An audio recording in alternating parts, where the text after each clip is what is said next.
Welcome to Talkin' Ball with Scott Theisen and Drew DeArmond. Call into the Neighbors Wealth Management Hotline now, 256-576-4977. That's 256-576-4977. Now, here's Scott and Drew. There you go. We're off. We're running. Another brand new live edition of Talking Ball. 97.7 ESPN The Zone. Scott Theisen, Drew DeArmond with you until 9 a.m. on a Tuesday morning. Welcome into the show. A lot of stuff to get to. 256-576-4977.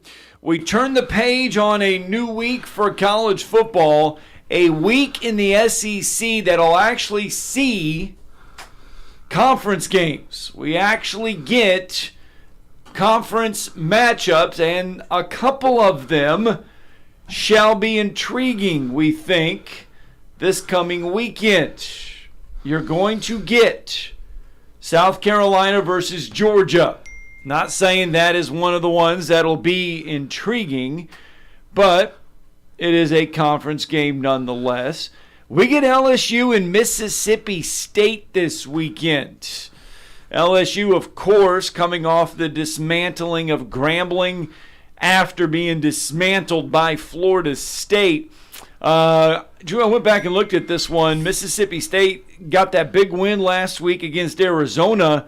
A win that saw Will Rogers attempt just 17 passes in the game. That just tells you how different of a football team Mississippi State is under Zach Arnett versus the Mike Leach. Yeah, air raid. I mean, they're completely different. They're running the football much more effectively now. They won the game in overtime. I believe it was 31-24. They were up 14-0 at one point because I was kind of monitoring the game before the Texas debacle.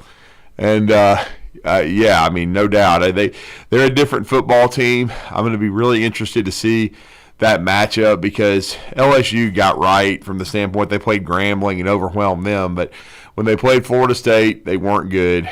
So it's going to be interesting to see, once again, when they stare an opponent in the face that can legitimately compete with them, how does LSU respond? It's kind of like what we talked about on the show yesterday with Jake Crane. Well, we don't know who's good. Right. I still don't even think we know who's good in the SEC. We certainly know Alabama's vulnerable, and they lost to Texas.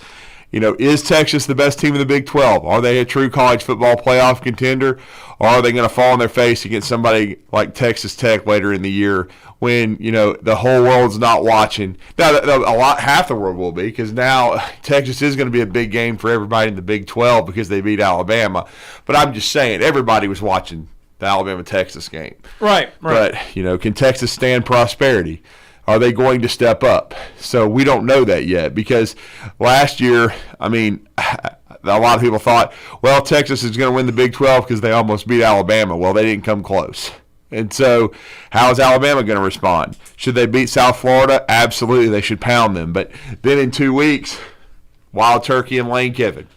So, right. You know what I'm saying? So they're coming to town. They'll be able to stare Alabama in the face. They should be undefeated. So, you know, we're going to find out a lot about, just like the Auburn Tigers. Well, same they're with going to beat a really good FCS team in Sanford, but they're going to beat them. Right. And then I believe the next week it's Georgia. Right. So we're going to know a ton about Auburn and even Georgia. You just mentioned Georgia and South Carolina. I think Georgia's really good. Georgia? Are we going to find? I mean, the South Carolina. We should to a degree. I want to see. Now, Georgia should still dominate this game because Jake Crane kind of mentioned the offensive line. Right. And I'm talking about South Carolina. Right. Because, as he said, there's certain times when your talent level, no matter what you scheme or how much you coach them up, they're just not going to be good enough. And so I think a lot of people believe that about South Kakalaki, that they can't compete with Georgia. Well, we'll find out, you know, if they can block them at all, because Georgia's played two patsies. I mean, they've just been on cruise control. So we'll see. So, I mean, we're going to start to find out this weekend, Scott. Well, we should. To a degree, not completely, but to a degree, how good some of these teams are. Well, we talk about responding, okay? So the SEC, we talk, and the SEC has taken a knock Well, so far because of their non-conference results. This has been good. Yeah. One of those was Florida traveling to Utah. Right. Well, Tennessee did not look good against Austin Peay. Their head coach Josh Heupel yesterday saying, "Hey, you know what? Maybe we needed that." You're going to have some games like that. Was that a good time for that? Can be, absolutely. As much as anything, the competitive edge that you have to be on the right side of it is extremely important. And the difference between success and failure in this game is really small. So it wasn't all 11 all at one time. We can be better, need to be better. These guys care. They got a great care factor about them. So we'll have a great week of practice. So Tennessee looks ahead to Florida. Florida did not look good against Utah in their season opener, but there is time for improvement, and now they get into conference play. So we're going to find out more about, well, was that just Utah was that a tough road opener? Was it the environment? Was it Florida not being very good? Is Tennessee good? Is Tennessee where we thought they were? Nobody knows about Tennessee. Yeah, so will we find out? All you need to know is Virginia lost to James Madison. Right. Okay? Right. 36-35. And we talked about that. And Tennessee crushed James Madison, or excuse me, they would crush James Madison, but Tennessee crushed Virginia. Okay? And Tennessee, they didn't crush Austin Peay. I guess they just they didn't get the big chunk plays. They didn't get the big chunk plays that we're used to seeing. They eased past Austin Peay. They were trailing 6-3 at one point. In the second quarter, I believe. But again, were they ever in danger of losing? No, they just sort of eased past them. Right. So we'll find out about Florida and Tennessee this weekend. Florida got whipped by Utah. Then they beat McNeese State like a yard dog, which they should have anyway. But think about this though. Utah went on the road to Baylor and won, but it was ugly. Baylor the week before had lost to T.J. Finley at Texas State by double figures, by the way, Scott. Yes. Yeah, so. Well, it's the same thing with Texas Tech and Oregon. Texas Tech looked awful in their week one matchup. Oregon beat a really inferior Portland State team, put 80-some points on the board. They go down there and barely get by Texas Tech. So it's been a weird couple weeks. One of my best contacts in football told me to just to lay in the weeds with Texas Tech. He said they are very, very athletic and well coached. He said they're going to surprise some people. He thinks they're going to beat Texas.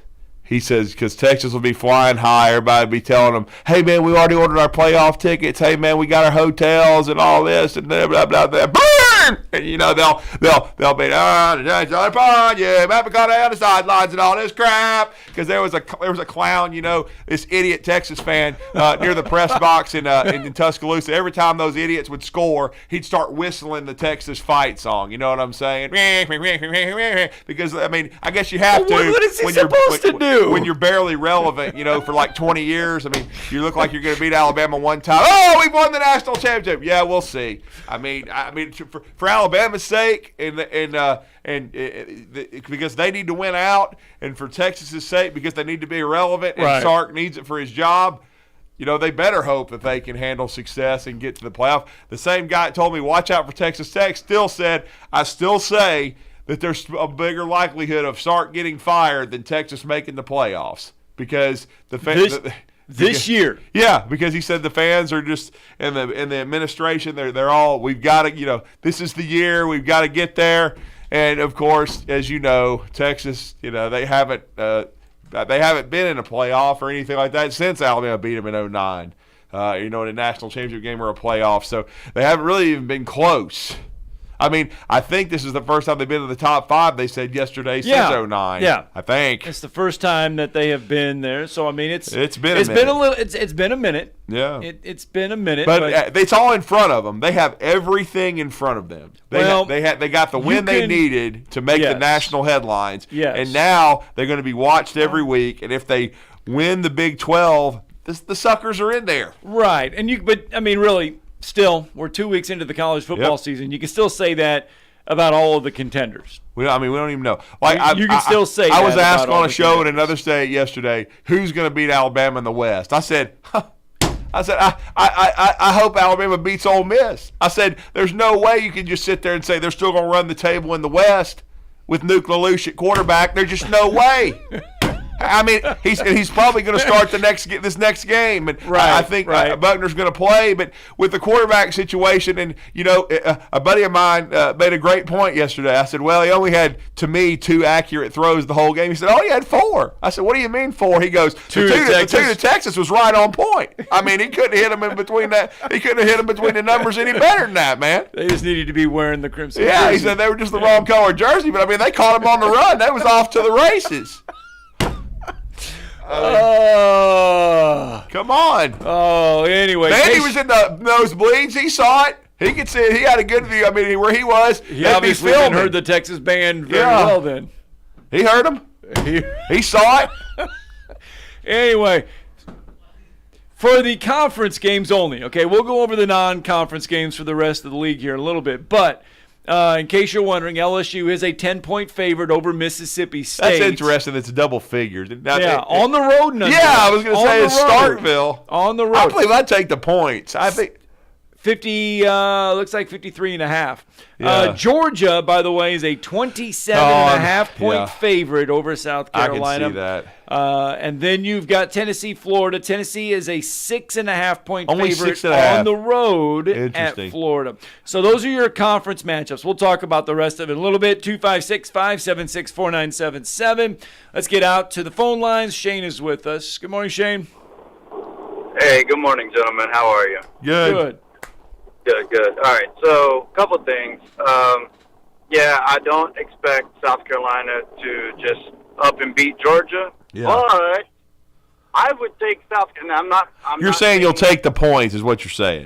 Absolutely, because what I'm thinking right now is that Georgia has been tested, but also South Carolina hasn't reached the potential that I think they're going to reach this year. Now, by all means, am I not saying they're going to show up and win the East, but they're going to compete with Georgia, and they're going to surprise a lot of people, I think, in this game. And then on the West, look, man, when you got Nick Saban as your head coach and you lose by 10 to in a big game like Texas, he's coming back. I mean, with the quarterback position and whatnot, like they're going to compete for the West title. I have every belief in that. So, With that being said, I think Alabama's going to compete for the West, and I do think South Carolina, even losing, the way they lost in the first game, are still going to come back and compete in the East. So, what do you guys think?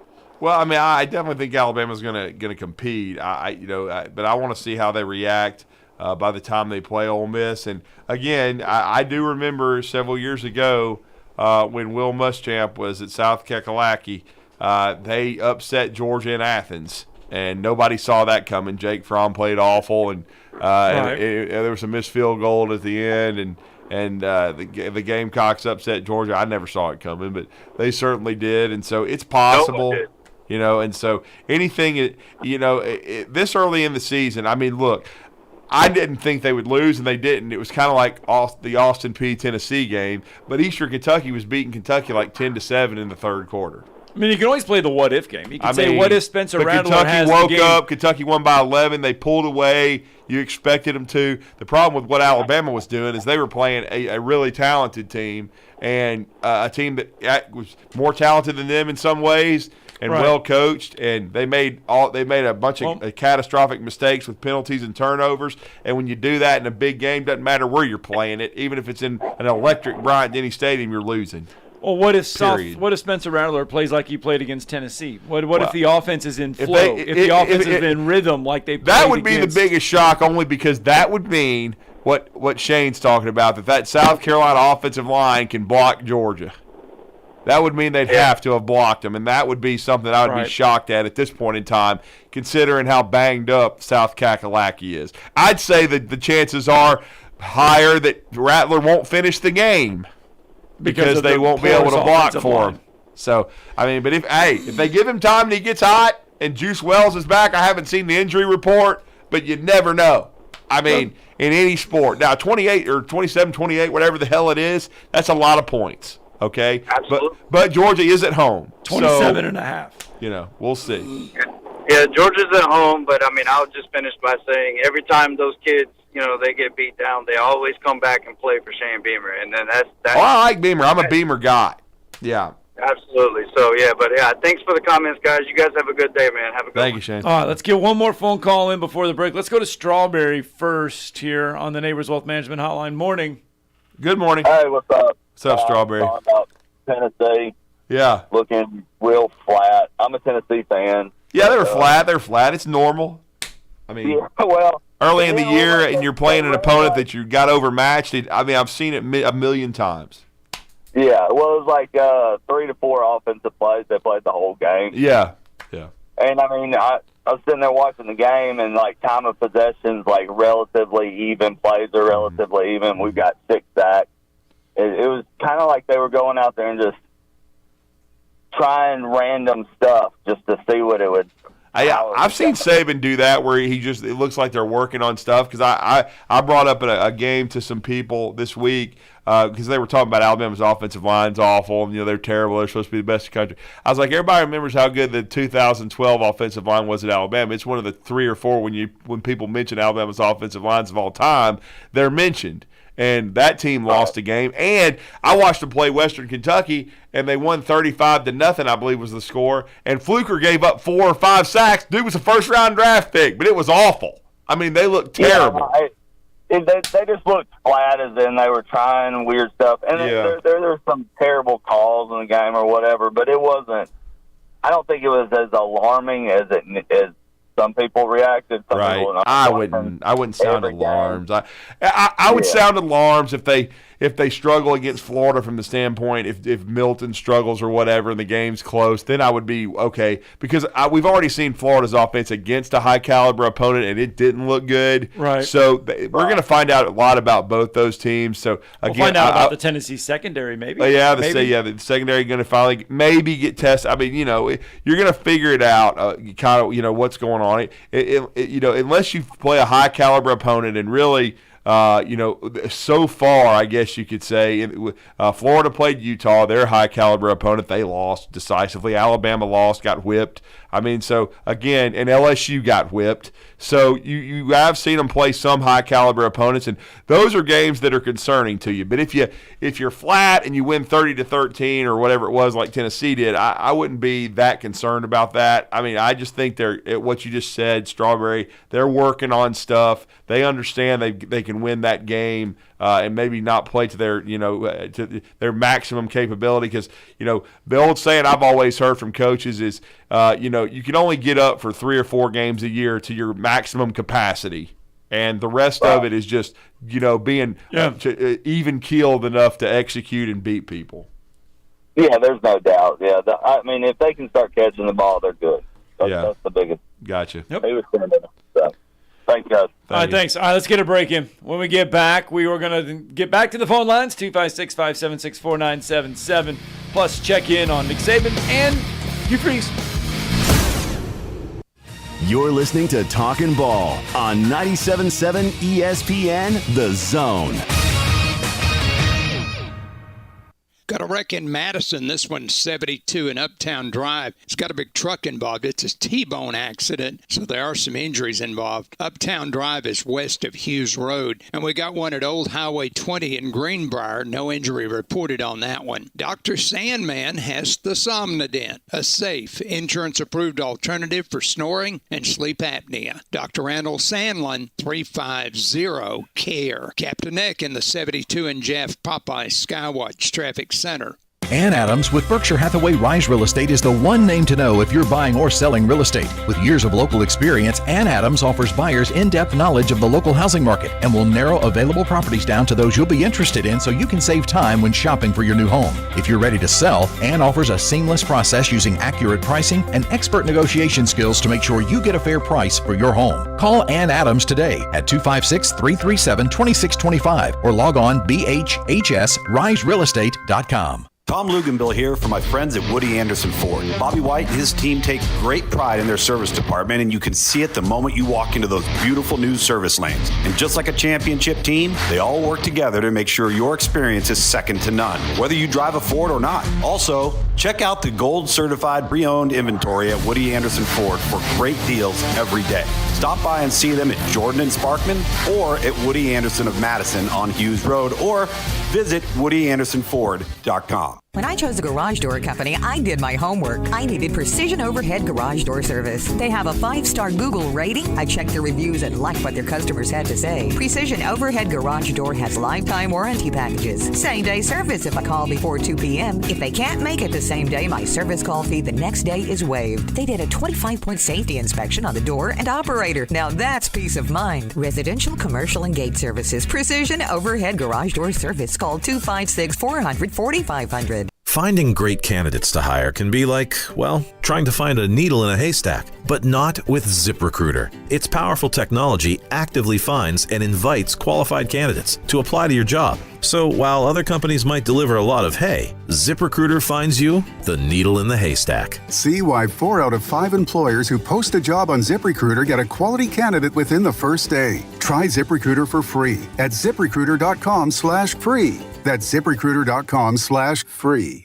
With us today, Dr. Tracy Lowry of Best Vein Care of Huntsville. When we evaluate a patient and they indeed have significant venous disease, most third-party payers, private insurance, Medicare, require us to treat every patient conservatively at least 90 days. Conservative treatment includes increasing ambulation, elevation of the legs, and the wearing of compression stockings. It's very common for folks to come see us in March or April wanting to have their veins fixed before they go into swimsuits starting in June. When we see someone in March or April, they're going to require at least 90 days of conservative treatment before we can even go to the insurance carrier to get permission to treat their veins. So if you think you have a venous problem, now is the time to come in and get a free screening so we can determine whether or not you need something evaluated. If you have a vein problem or you think you may have a vein problem, now's the time to contact us at bestveincarehuntsville.com. Work injuries happen in Alabama all the time, whether it's an accident at work, getting injured, lifting heavy objects, hurting your hands on a machine, or just performing the same movement over and over until your body breaks down. But when it happens, there's only one law firm to call in Alabama. That's Pond, Lehocky, Giordano. For personalized legal support, reach out to Pond Lehocky at 855-774-3838 or pondlehocky.com. The representation is made that the quality of the legal services to be performed is greater than the quality of legal services performed by other lawyers. All right, there you are. Welcome back. Talking Ball, 97.7 ESPN The Zone. Scott Tyson, Drew DeArmond with you. And we are here in studio. 256-576-4977. That's how you can be a part of the show, be a part of the program. On a Tuesday morning, forgot what day it was for a minute there. And you can always find us on Twitter and Facebook at 977ESPN. The Jets fans definitely want to forget what day. Well, I don't care if they did win. Yeah, we'll get into all that. We'll get into all that. But let's get to Jeff from the Borough on the phone lines with us this morning. Good morning, Jeff. How you doing, guys? Morning. Yeah, they sleepwalked in the first half, I guess. They scored and tied it before that, and they scored 3. Well, hey, your boys almost won, and I actually predicted that. I thought they could almost beat Missouri. Yeah, but Eastern's got a quality program, baby. Quality program. Well, no, I'm just talking about in Middle Tennessee against Missouri. I mean, they lost by 4. Missouri, yeah, they had a chance there at the end. They had a chance. That way, that pass interference call, as we know, the SEC officials want to protect their own, so as we know. So that kind of fade call kind of helped them, but no, they had a chance. So, but we got Murray State this week. Don't think win. But I just want to say the Texas Alabama watched most of the second half, and I think it didn't matter what happened Saturday night. I think they won after what happened last year because Texas knew they had them beat, and they let it slip away. And I think their fan base, especially returning players, coaches, they had that date circled. They said we're coming for Alabama. Because that's what happened last year. They had them beat. They knew it, and they knocked that quarterback out. And they said, we're coming for you. I don't care. And as far as that's concerned, that's why I think they won the football game. I mean, I don't know what they're going to do the rest of the year. I mean, I have no idea. I mean, people up here think that Alabama's time's over and all this crap, bull, and all. I don't know what's going to happen, but I mean, all this stuff. But and then of course up here we had to watch Apple turn over.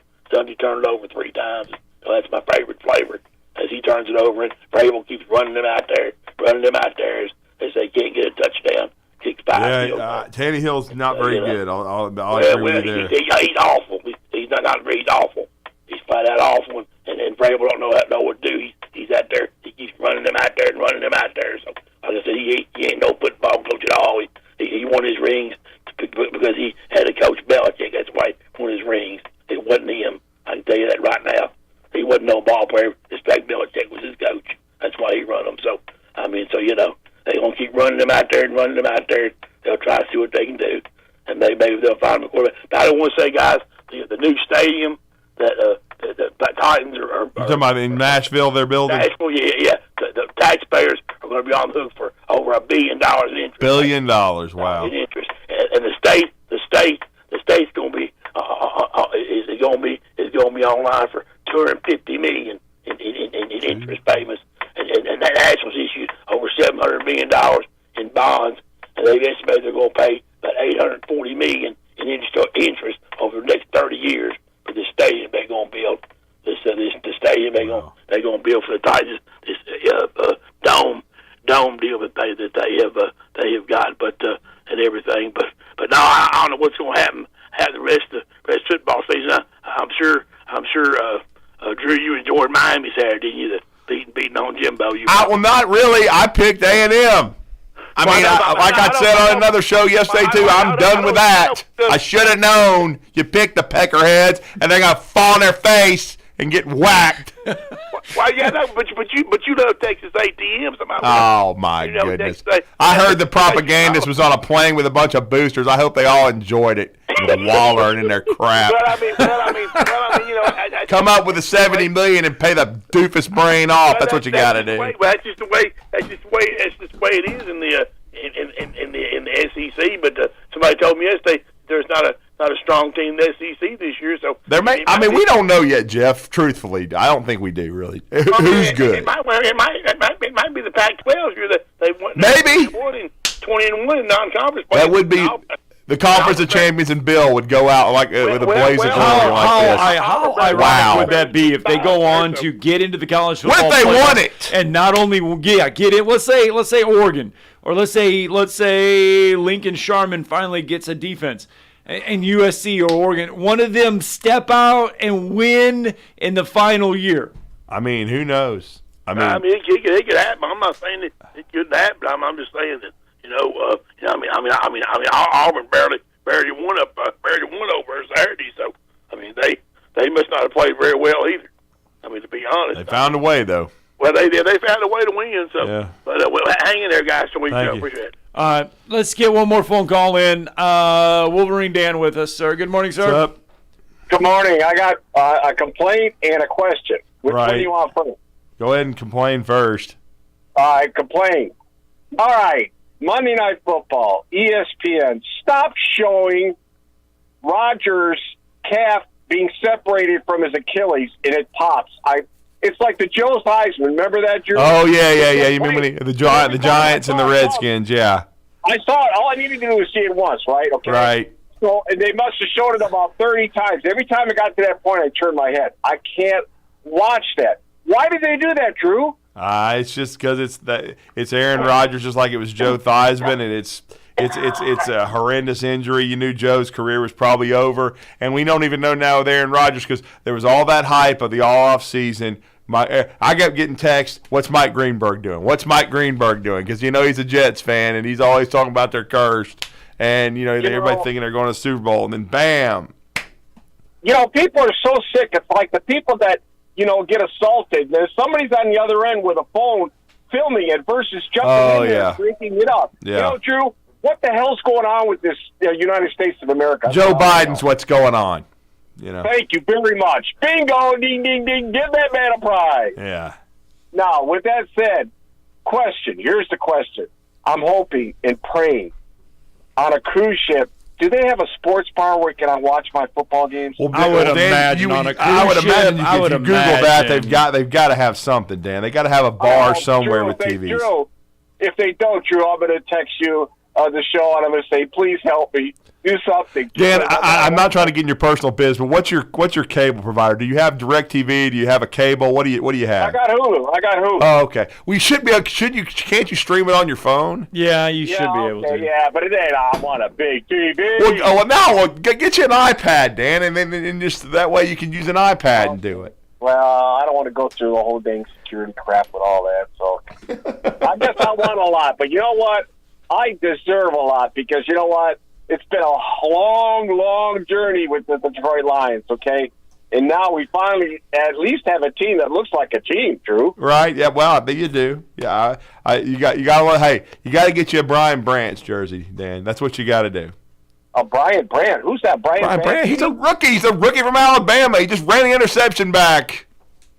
Oh, okay. Yeah, and second-round draft choice. He's going to be Defensive Rookie of the Year probably.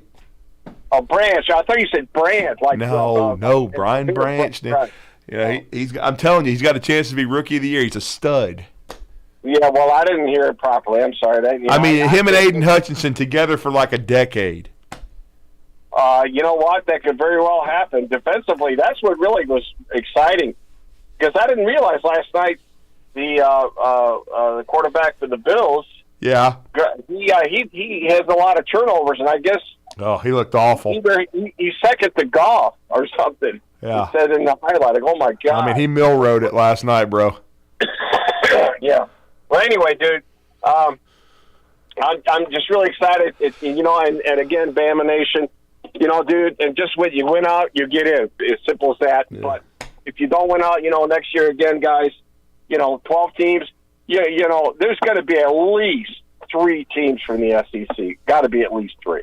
Well. All right, so I mean, Bama is for sure every year going to be 3 of the 12 teams. Well, it is what it is, man. At least none of us are Michigan State football right now. That's right. Yeah. That guy's toast. I'll see you later. All right, thanks. Yeah. All right, we got to get a break in. When we come back, we will hear from Nick Saban. We will hear from Hugh Freeze. We got to look ahead to this week for both the Tide and the Tigers. All that and more coming up next.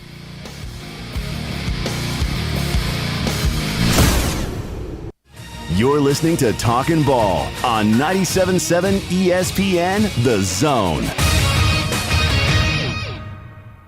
From the Fox 54 Weather Center, I'm Chief Meteorologist Jordan Dressman. A partly sunny to mostly cloudy sky this afternoon. Scattered showers and thunderstorms are going to be in the forecast, primarily once we get beyond the lunch hour. Otherwise, temperatures climbing into the upper 80s and lower 90s, dropping into the mid-60s through the overnight. A partly sunny sky on Wednesday. An isolated shower can't be ruled out. Otherwise, it is going to be much cooler on the backside of a cold front. Temperatures climbing into the mid and upper 80s, dropping into the mid and upper 50s as we head into the earliest hours of Thursday morning. Going to be a beautiful morning commute on Thursday. A partly sunny sky on Thursday afternoon. Temperatures only climbing into the low and mid 80s. I'm Chief Meteorologist Jordan Dressman on your home for ESPN Radio, 97.7 ESPN The Zone.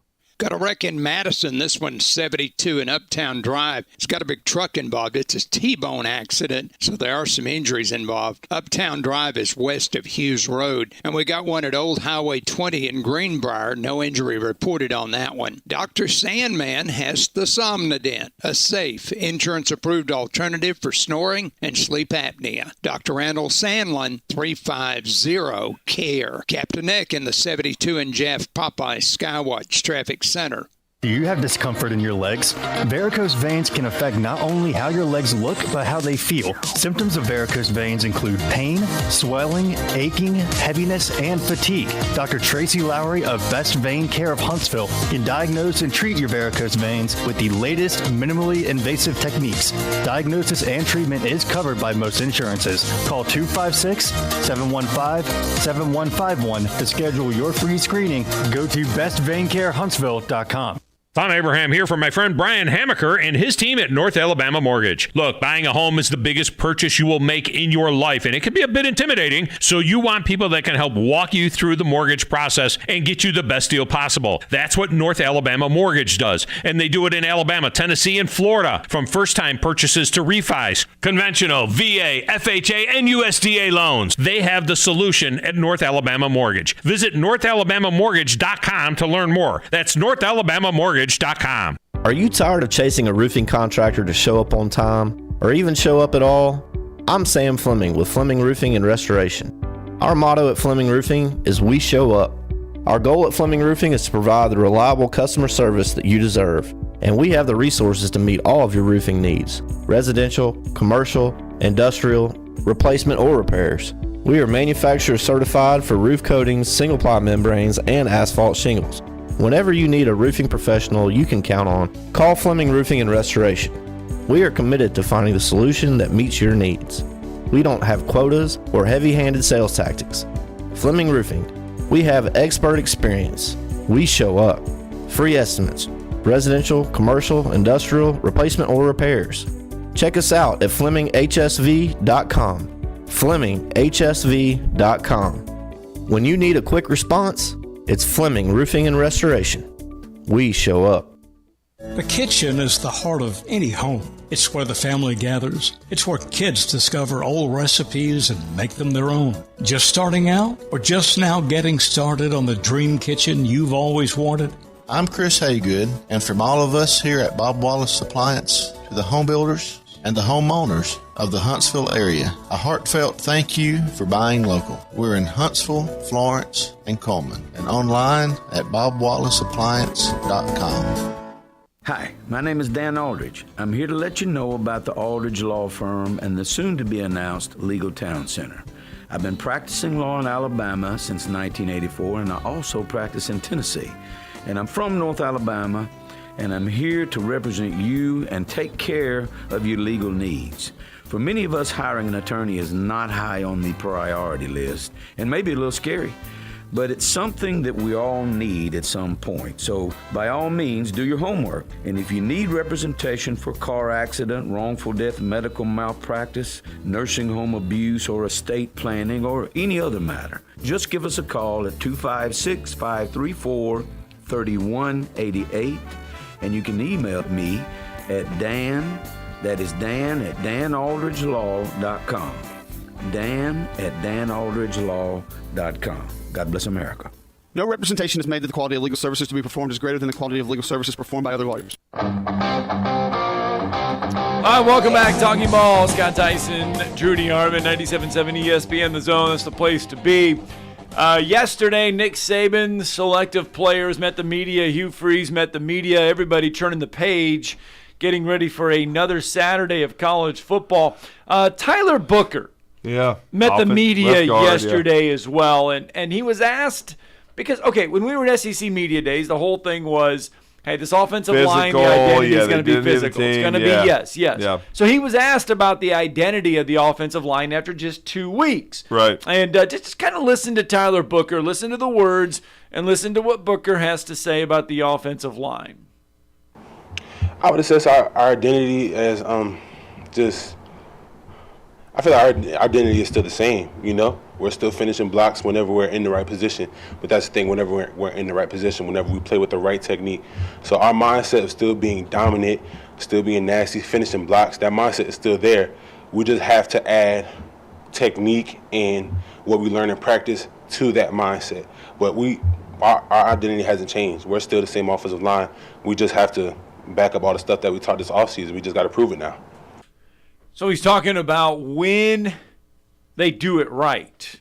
Yeah. When they use the right technique. When they use it like they're supposed to in practice. So in other words, they're just not being consistent. They're not carrying over what they're doing in practice into the game through the first 2 weeks.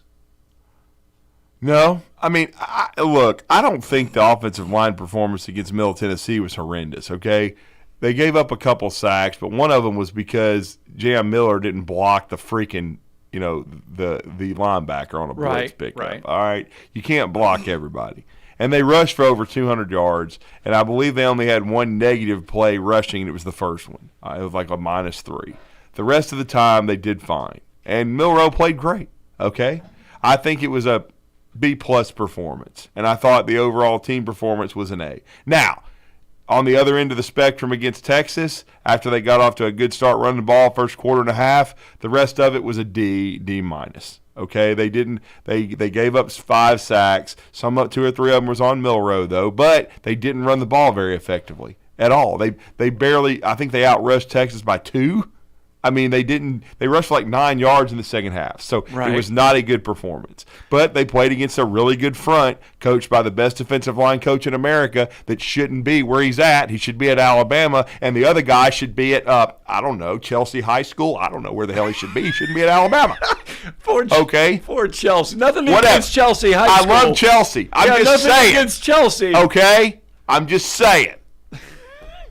Or, hey, well, here's Nick Saban talking about said offensive line. Okay, let's listen to the coach.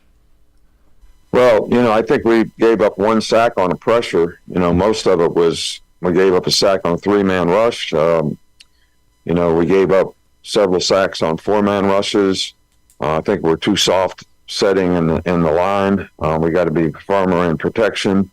Pocket can't collapse, but people have to get open. Quarterback has to process quickly and get the ball out of his hand. We can't hold the ball.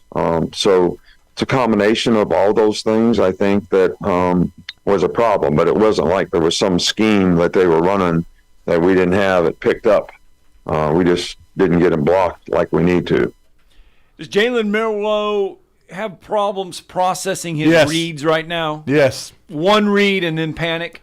Well, not panic. I'm never going to say panic. He's just 1 read, and either he's looking to take off, or really, honestly, though, he doesn't even look to take off all the time. It's the reads are just too slow. Right. And then, again, and the pocket presence is off, where if you move up in the pocket, you might help a Caden Proctor, where you can just push the defender past you. You know what I'm saying? Right. Even if you get beat a little bit, you push him past you. You step up in the pocket, you deliver a throw, instead of basically backing yourself into a sack because you don't feel the pressure. You know what I'm saying? I watched Bryce Young with that clock in his head all the time. And then, because Milroe is a tremendous athlete, they got that one illegal man downfield because Dalcourt thought he was going to take off because the protection broke down and he did, and there was a broken play. Now, with Bryce Young, they probably don't do that because Bryce, they all knew his first and foremost deal was keep your eyes downfield, be head on a swivel, and you're trying to throw.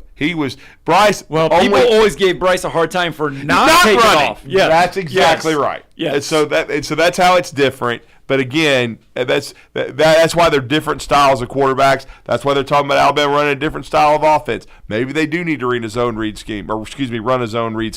I still don't think it's going to be as productive for Alabama because the quarterback will be dominating the ball. You're not getting it to the running backs, the receivers, the tight ends enough because you're probably throwing 20 passes a game or less. But again, it is what it is. It just depends on what they decide to do with Jalen Milroe. But I also think it's Milroe's mentality. In Milroe's defense, too, this is not a criticism. He wants to be a pocket quarterback. He wants to learn how to read defenses. He wants to go through his progressions. He just does it too slow.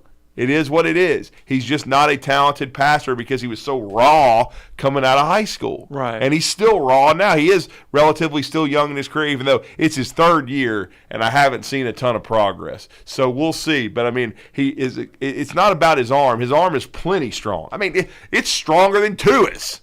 It's stronger than Bryce's. But guess what? If he was trying to hit that lamp over there, right behind your head, if he tried to do it 10 times, he might miss it 5. You know what I'm saying? Let's get out to It's the just phone one of them lines. Husky Dan with us. Good morning, sir. Good morning, Husky Hey, Dan. how's it going? Hey, how's Good. it going? I guess I was wrong. I saw us play I saw us play Texas, and I just didn't see. I thought Alabama was more talented, especially with the pass rush. I don't understand how the pass rush did. It was an F. It was an F, Dan. It was just a terrible game plan. And Drew talked about it, and he hit on it that when a defender is pushing and the offensive lineman, you want them to go by you. You want them to go by the quarterback. Yeah. There were several times that the Texas offensive lineman let the Alabama guy block him, but go right past the quarterback where Quinn Ewers, all he had to do was And there was step no up blitzes hardly. and make a play. I told you they needed to check to cover the tight end. I knew that's what Sark was going to do, is throw those big passes to the tight end. He was running wide open. They missed some assignments. Game. You're right, Dan. Yeah, you're right. But I've seen this with Sark before. We beat USC. Okay. And Jake Walker was going to win the Heisman. Right, and it was a huge game. And then somehow, and I don't know how Sark's going to do it, but he's still going to manage to lose 4 games. I don't know how he does it, but he does it.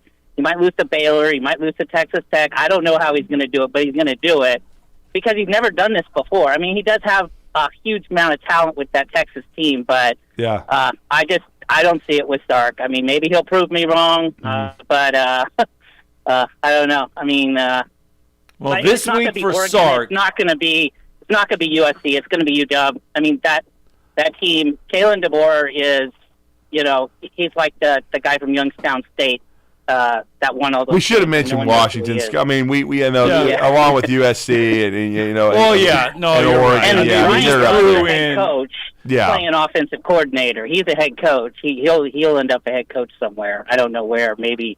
One of these teams in the Big Ten or whatever. Maybe he'll go. He may go to Michigan State. Michigan State. Yeah, if you guys go to the playoff, he may go to Michigan State. If they destroy Michigan State and Michigan State sees that offense, they're going to be like, that's exactly what we need at Michigan State is that guy turn a team around. Yeah. Well, the Pac-12 does have 8 teams ranked for the first time in conference history. And Husky Dan, you follow this conference very closely. Auburn got a good win on the road. It was ugly against Cal. I was impressed with Auburn. Now is Cal supposed to be good? Answer us that. I'm picking them to beat Georgia. It's going to happen. I'm picking Auburn to beat Georgia. Auburn to beat Georgia. Wow. Yep, I called it. Because I just don't see Georgia going into that stadium with that. I didn't see Auburn's defense being that good this year, but they looked impressive. I know Cal isn't that good offensively, right? But Justin Wilcox has great defense. He is. He's the defensive mind. You're right. That's right. But but they still won, and they've been tested. And when Georgia comes into O'Hare, I don't think that's going to be. I think it's going to be like that South Carolina-Tennessee game. It's just going to be an avalanche. The defense is going to get up. The crowd's going to be insane, and they're going to win. They're going to storm the field, and that's what's going to happen. So we'll see how Georgia plays South Carolina, but I won't be surprised if that happens.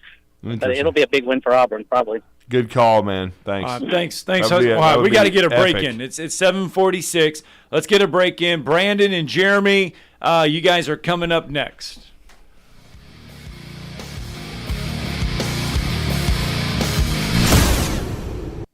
You're listening to Talkin' Ball on 97.7 ESPN, The Zone.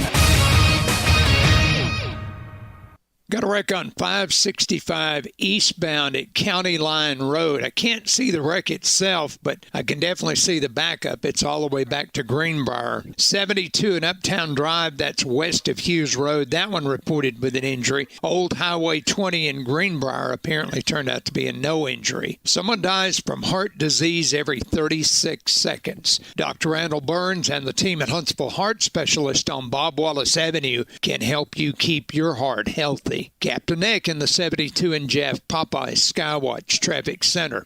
Finding great candidates to hire can be like, well, trying to find a needle in a haystack, but not with ZipRecruiter. Its powerful technology actively finds and invites qualified candidates to apply to your job. So while other companies might deliver a lot of hay, ZipRecruiter finds you the needle in the haystack. See why 4 out of 5 employers who post a job on ZipRecruiter get a quality candidate within the first day. Try ZipRecruiter for free at ZipRecruiter.com/free. That's ZipRecruiter.com/free. Specializing in simple and affordable rentals, McCurry Van and Car Rental can make sure you have just the right vehicle for your next family vacation, weekend getaway, or if you just need transportation while your vehicle is being repaired. McCurry carries Ford Transit vans and Mercedes Sprinter vans, trucks and work vans, and more. And they offer discounted rental rates for long-term rentals. Now with 4 locations: Athens, Muscle Shoals, Coleman, and Huntsville. Log on McCurryRentals.com to make your reservation now. That's McCurryRentals.com.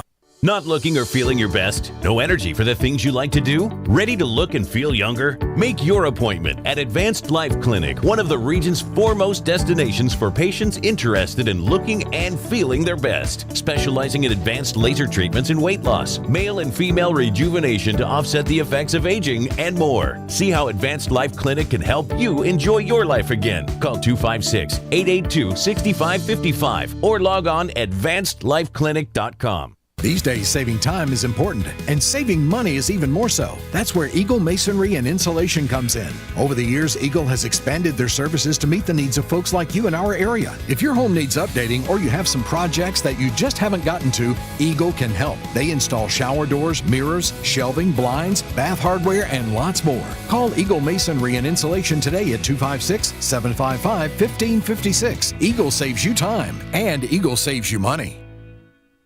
If you work in a dangerous or logistically intense industry, you know good training can be a challenge. There are training costs, safety concerns, and difficulty replicating real-world scenarios. There's a better way used right now in the Army and in all our armed services to better prepare our heroes, and it's available to you in your organizations. Higher Echelon's Game Development Team is revolutionizing learning in military training, dangerous industry, STEM, and sports performance domains with cutting-edge virtual training that immerses you in lifelike scenarios without the cost and safety concerns for trainees. With Higher Echelon's game-based training, you'll experience realistic simulations, precision accuracy, and unparalleled safety. Higher Echelon founder Dr. Joe Ross is retired Army who played and later coached for the cadets and puts that experience to use. His team has been building cutting-edge virtual training environments for soldiers and clients for a decade. Higher Echelon, the name you can trust for advanced training solutions. Reach out at higherechelon.com to get your free consultation. Go Higher and go Army.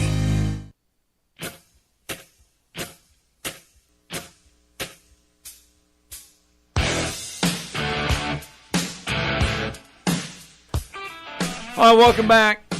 Talking Ball 97.7 ESPN The Zone. Let's get out to the phone lines. They are full. We're going to get them all in before hour one ends. Let's get to Brandon real fast. Good morning, Brandon. Morning. Two things that shouldn't exist in football: illegal lineman downfield and blindside block. You're on a football field. Expect to get hit. Linemen are ineligible to catch a pass. Defend your gap. Defend your guy.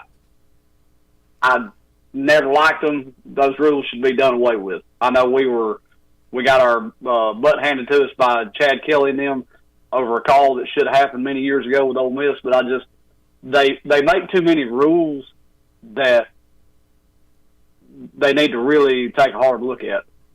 Y'all may disagree with me on that, but I just do not like illegal linemen downfield because they cannot tell on an RPO what's going on when they're engaged with somebody. I mean, that could be a run. It could be a pass. They need to evolve into either lengthening how far they can go down the field or just look at doing away with that rule altogether. Yeah, that is an interesting. I mean, with the game changing and how the game has changed, that's one rule that I'm surprised has not changed at all. Well, you what? Go ahead. No. I was just going to say it's being emphasized more because 10 years ago that probably would have been a touchdown. They wouldn't even have when Gus Malzahn was at his zenith at Auburn. They wouldn't have called Dalcourt for downfield. Probably would have been allowed. Well, it just you put a lot of stress on those linemen in those RPO offenses. They're trying to watch their guy and they're trying to be engaged. You can't turn around backwards and watch a quarterback and try to figure out if he's decided if he's going to run or throw the ball. It's an RPO because the quarterback is going to decide what he's going to do. So, I mean, to me, you ought to at least move it to, what is it now, 5 yards downfield, 3 or 5? Mm-hmm. Yeah. So I think you ought to move it to 8 to 10. That way you can at least give space for what's going on. I mean, I know they say, it ain't fair to the linebackers. Well, it's football. It ain't nothing fair other than the start and holding and not having pass interference. Right. And I wanted to say the game that Alabama's going to play against Arkansas on October 14th. Yeah. That Friday night, the men and women's adapted athletics, your wheelchair basketball national champions, will be kicking off at Strand Harden Arena Friday night, October 13th. They do not charge to get in. You get in completely for free. Wow. If you're coming to town, run by a game. You can walk in for free. They sell concessions really cheap. Nice. Support our people. Yeah, and they're definitely we've had them on, and both the programs are really the best in the country at what they do. All right, because that's homecoming weekend. Yeah, and they could really use your support, and they really deserve your support. So roll Tide. All right, thanks, Thank you, Brandon. All right, let's go to Jeremy real fast. Good morning, Jeremy. If Georgia walks out of Jordan-Hare Stadium this year with an L, I'll be a monkey's uncle. I mean, if Dan calls that one, I mean, that'll be the shot. That'll a shot of the year right there. I'd be shocked.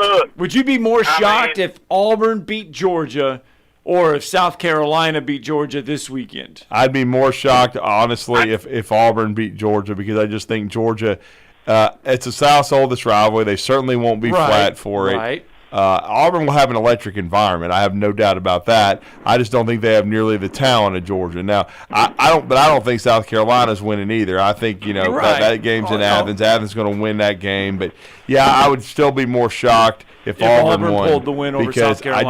I just can't see them, because that's just not. Because think about it though, it's all about circumstance. What if Georgia does get upset by South Carolina? Then you sure as hell know they're going to be locked in to play Auburn. True.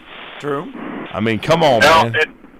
If anybody watched that ball game Saturday night, Auburn really lucked into a win. Oh, I mean, Cal had a meltdown in the kicking game, but Auburn's defense stood on its head. The very first play, when Peyton Thorne fumbles, the referee blows the play dead. Should have been a touchdown. Should have been a touchdown for Cal right out of the gates, but the referee, which, by the way, was an all-SEC officiating crew there out on the Pac-12 coast. That play should have been. It was an SEC crew out there? It was an SEC crew, yeah. Oh, okay. Yeah, it was an SEC crew. Well, that's right, because it was a Big 12 crew inside of from deep in the heart of Texas. Bad and right is big and bright. When we choke every year and never win. Yeah, I called my shot last week with the boys that come on after y'all. I said that the Jets will not make the playoffs. Lord. And I also said that barring an injury, that and then what happens first? I mean, he goes down 4 plays into the game, and it's with real. With what I looked at, he just looked like, oh well, okay, I got an ingrown toenail. I think I'm going to get off the field now, guys. But y'all have fun. I mean, he didn't look like he was disappointed. I mean, it was like, I got my money. The hype's over with. The most over-hyped football game ever was that ball game. I tell you what, Josh Allen put an F up there. That was a pathetic performance.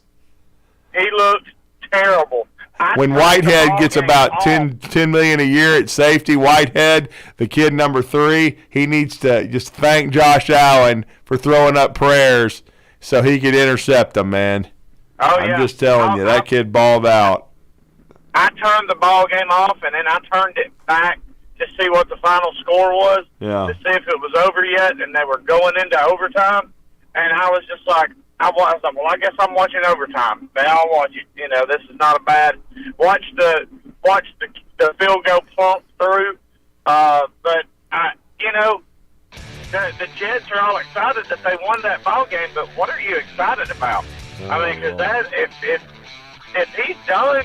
That's it for the Jets, I believe. I just think that it's going to be, that's going to be too with the age of a loss. With the age and the injury, that may be it. I mean, if you're a Jets fan, it probably is, because they're cursed. I'm just telling you. Well, you know what? Jimmy Hoffa, though, isn't buried in this stadium. You sure? He's buried in the old one, apparently. I don't know, man. All right, thanks for the phone call, Jeremy. Thanks for everybody's phone calls in hour number 1. Boy, that 60 minutes flew by. It certainly did. Woo, we got 60 more to go, though. That's the good news. Hour 2 of Talking Ball coming up right after this.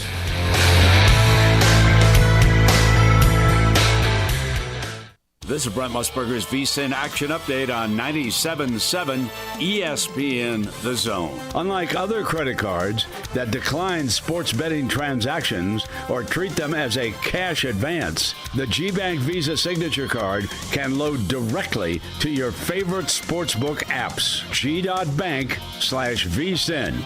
Aaron Rodgers played just 3 snaps for the Jets before injuring his Achilles tendon last night. He'll have an MRI, but there's concern that the injury could be serious. That said, the Jets rallied and beat the Bills 22-16 in overtime. Rookie Xavier Gibson returned to punt 65 yards for the winning score. New York's defense forced 4 turnovers by Buffalo's Josh Allen, including 3 interceptions by Jordan Whitehead. Buffalo was favored by 3. The Jets paid plus 120. Super Bowl futures, the Chiefs remain the favorite at plus 700. The Eagles and Niners both plus 800. The Bills plus 1100. Get the latest lines and more at vsin.com. WZZN, Union Grove, Huntsville, Alabama. 97.7 ESPN The Zone.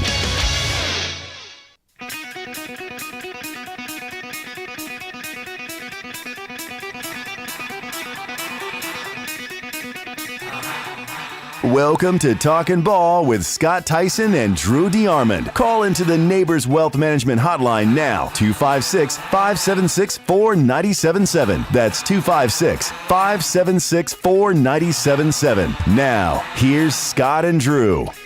And welcome back, Hour 2 of Talking Ball, 97.7 ESPN The Zone. We told you to kick off the entire show that it was conference matchups for a few teams in the league. One of those is the Tennessee-Florida rivalry. It's the 53rd meeting between the two programs.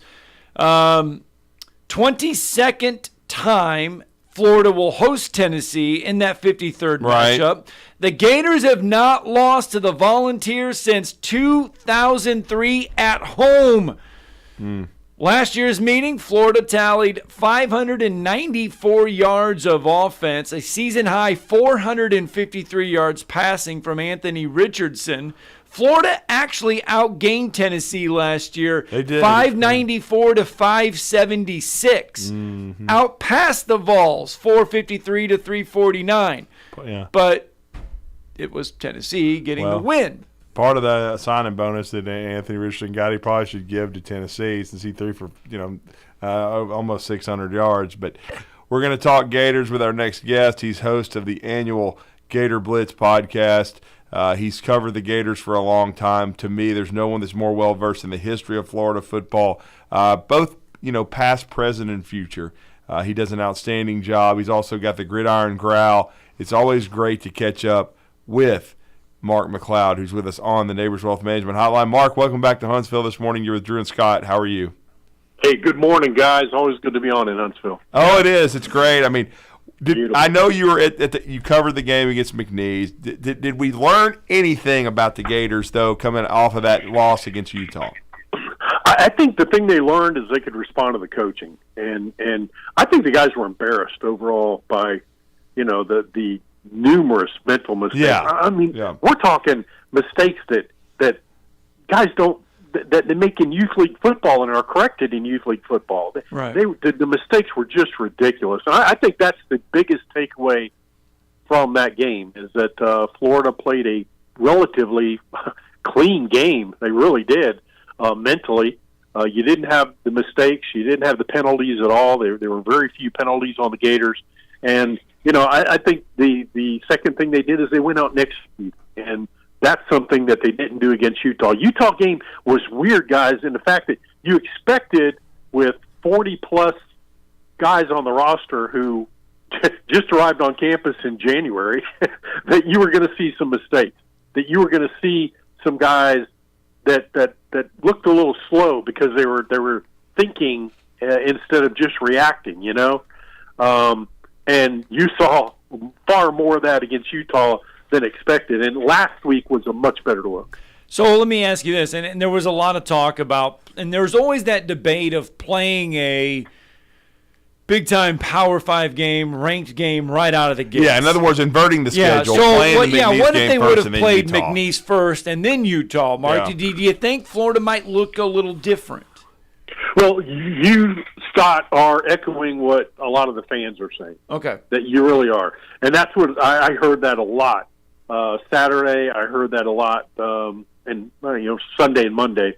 But, that's exactly it. I mean, they're saying, we shouldn't have played Utah. Well, for years, Florida played Miami to kick off the season. That's true. That's a good point. That's a good point. You talk about kidding, and look at next year. They're going to do it again. So you look at what the history of Florida football was for a long time, and then in the Spur era, they got away from that, obviously. But, yeah, to your point, I think a lot of the fans are thinking the exact same thing you are. Well, and we saw, and honestly, I didn't put a heap of loss on him. I thought he threw for 300 yards. I thought Mertz did a pretty good job in the first game against. I just didn't think the complimentary football was there for Florida. I didn't really understand. I thought they ran the ball decent early, but they just like Alabama. But Alabama's issue was they couldn't throw the ball well enough to supplement a running game. But against Utah, we didn't see much production out of Etienne and hardly any out of Malcolm Johnson or Montrell Johnson. Pardon me. But we saw that against McNeese. Of course, they've got them out talented, but I still say the key against Tennessee, because Tennessee has looked vulnerable, is going to be whether Florida can run the football. Yeah, and Drew, they did what really no Florida fan thought they would do against Utah, and that is put the ball in Graham Mertz's hands and say, here, try to win it, yeah. Throw it 40-plus times. If you're going to do that, that's not the recipe to win at Florida. And I'm not trying to knock Mertz totally. No. He has limitations as a quarterback. We all get that. But he makes good decisions, and, in the short to intermediate routes, I think he throws some really good balls, some catchable balls, and the accuracy is there where that was a struggle for Richardson. I think you're right. I mean, we were dumbfounded as to why you're not trying to run. Now look, we all get that the Utah defense did some things, and they said, we're going to take this away from Florida. We're going to dare Mertz to beat us with his arm. We're going to try and force that to happen. But there were some opportunities to run the football, and you look at what Florida had some success against Utah doing. They had some success with the counters.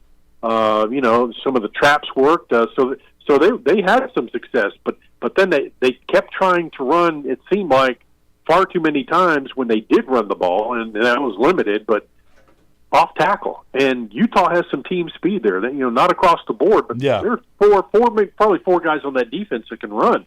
And most of them are linebackers, or safety. So, it was difficult to stomach that game plan. And I think against McNeese, again, undermanned opponent, but Florida got back to doing what Florida football should be. Yeah, that's the thing. You look at McNeese, but those are the games where you can right the ship on a lot of things. But you go back to the second half of the Utah game, and then you throw in the 4 quarters of the McNeese State game. This Austin Armstrong defense has only given up a total of 150 yards in the last 6 quarters. So that is all over him early against Utah. I thought they still played a pretty good job. Honestly. You only give up 38 yards of total offense in the second half to Utah. I had a meeting member wanting him fired. I don't think the sky quarter. is completely falling around this Florida team. Come on, you got to give the guy a shot here. It's one of those days. Yeah, I thought he did a good job. I thought Armstrong's defense against McNeese was, look, let's face it, it was about as perfect as it could be, because they put up a goose egg until very late in the game when Florida had emptied the benches. They had a bunch of guys out there. You could see the communication issues and the guys lining up, and you could see the thought process going on. You're going, oh, that's not a good look. That looks a little bit more like what happened last week. Yeah. And then they gave up the touchdown, and you had some turnover, you had some issues there. So, but overall, they put up the goose egg. And I thought, even in the second half against Utah, I thought Florida's defense played pretty well. And let's face it, that game, it could have got ugly. It didn't. By 3 touchdowns. They should have lost that game by 3 touchdowns. Agreed. But it was the defense that kept them in.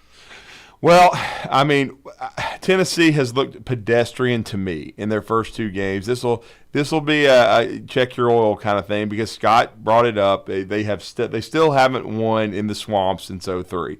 We know it's going to be a great crowd. It's the SEC opener. Nobody's lost a game in the league yet. So, I mean, in your mind, Mark, as you've watched these Gators for the first couple of weeks, I know you've probably watched Tennessee from afar, of course.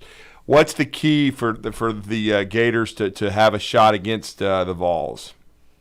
Yeah, I think really the first key is to keep doing what you're doing. Now, the one thing that I brought this up to Jaden Hill, actually. Oh, there you go. Bob Jones.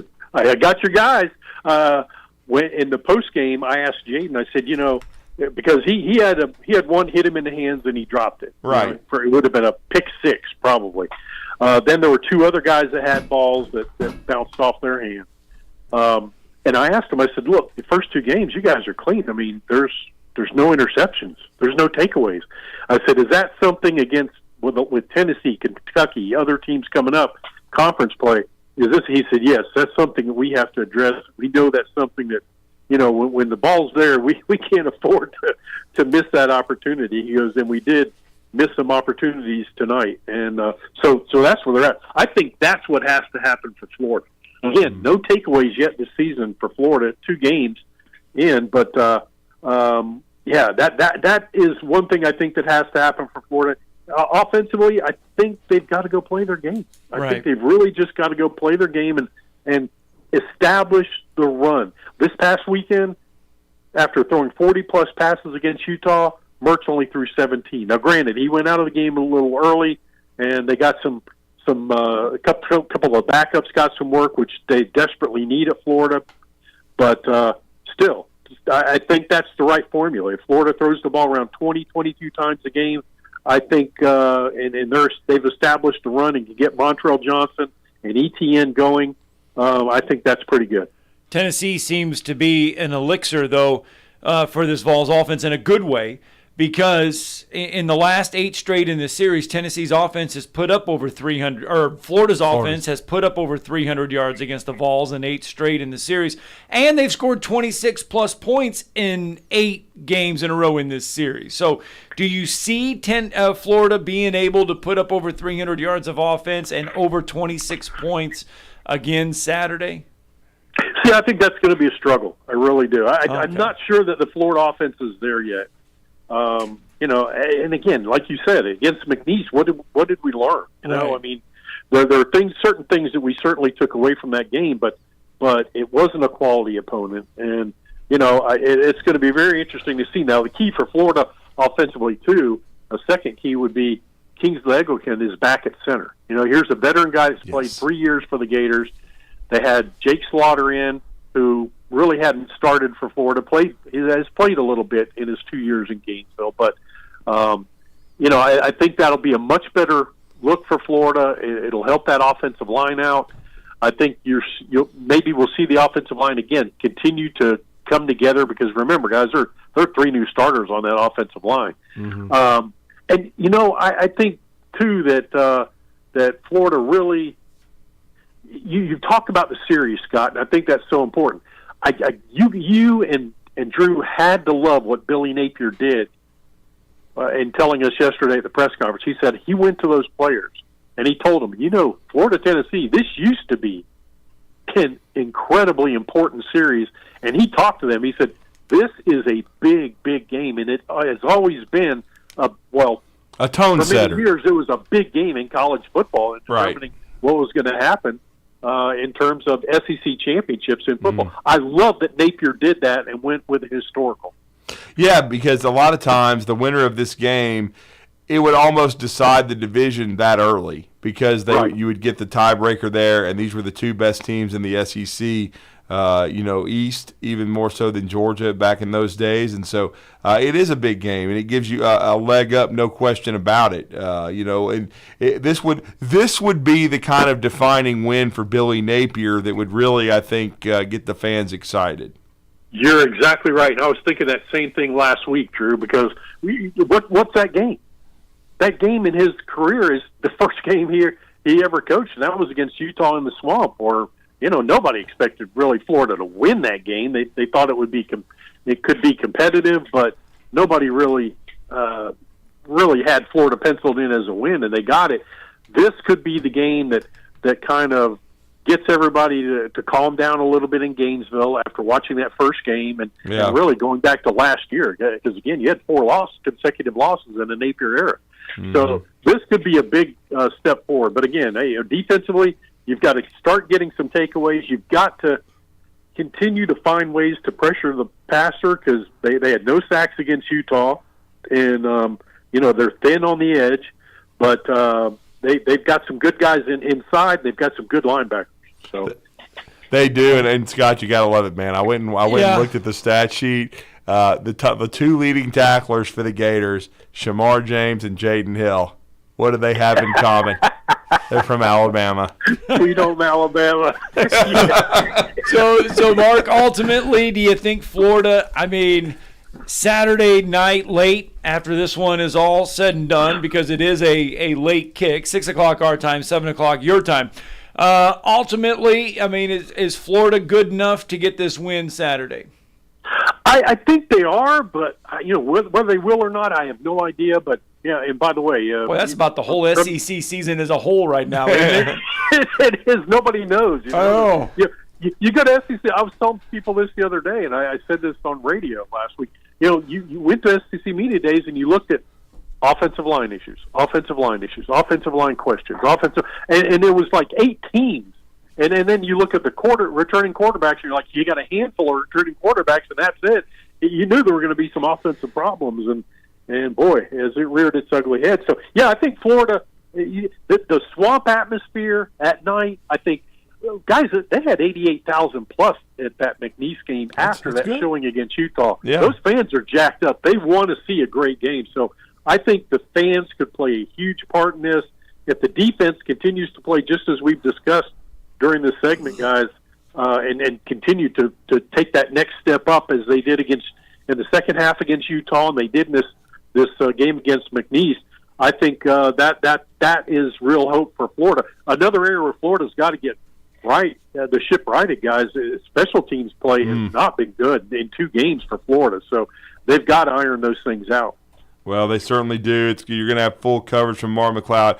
Mark, let everybody know how to follow you, and I know you're going to be in the Swamp on Saturday night. Should be a heck of a matchup.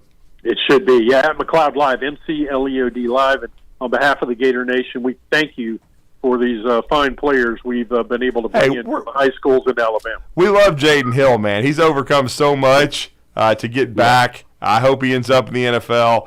Got a chance to see him play for Kevin Rose, our good friend. And, of course, we know Shamar James from Faith Academy, really good player.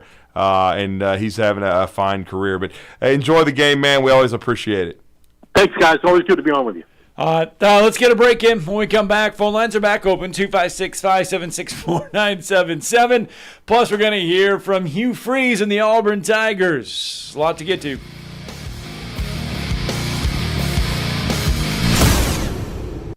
You're listening to Talkin' Ball on 97.7 ESPN The Zone.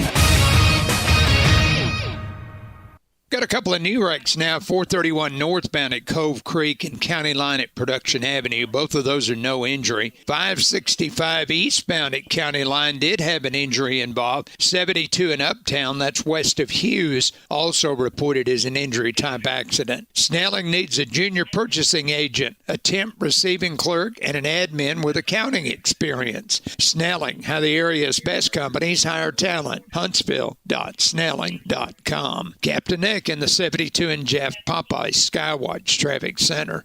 Valley Equipment Rental has grown by leaps and bounds over the past year and is adding more and more equipment to their already impressive fleet. Valley is a locally owned family equipment rental business serving the entire Tennessee Valley. They concentrate on the local contractors, building repeat business and specializing in long-term rentals for their local contractors. The benefit of long-term rental is that they stay on top of their assets. If something you own goes down in a field, you have to stop and fix it before you can finish the job. With Valley Equipment Rental, they will fix it on site site or bring you another machine while that one's being fixed. More importantly, Valley is locally owned and operated, which means when you have an issue, you can get someone on it right away, right here in the Valley. Heck, ask for Ross Roberts, the owner, if you like. Try calling one of the big box national outlets and asking for the owner. That's if you can even get through the automation. Buy local. Buy Valley Equipment Rental. Valley Equipment Rental has 2 locations, one on the North and South Parkway. Learn more at valleyequipmentrents.com.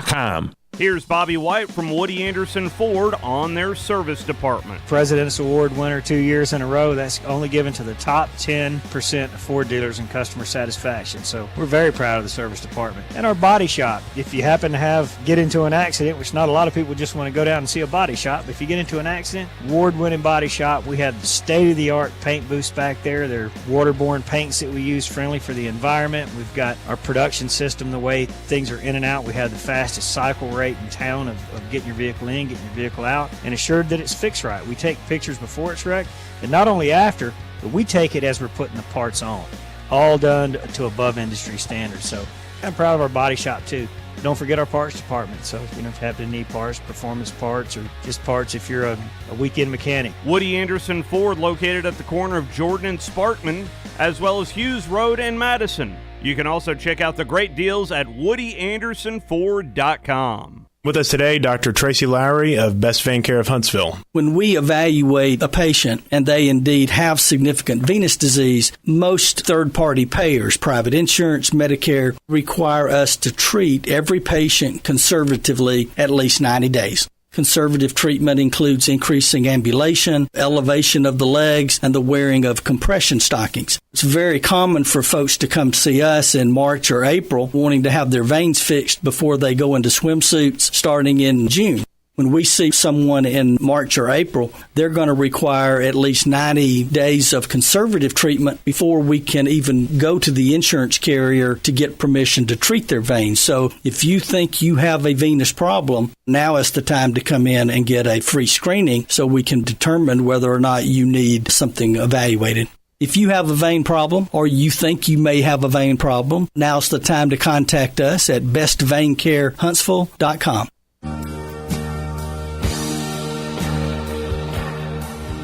There we are. Welcome back.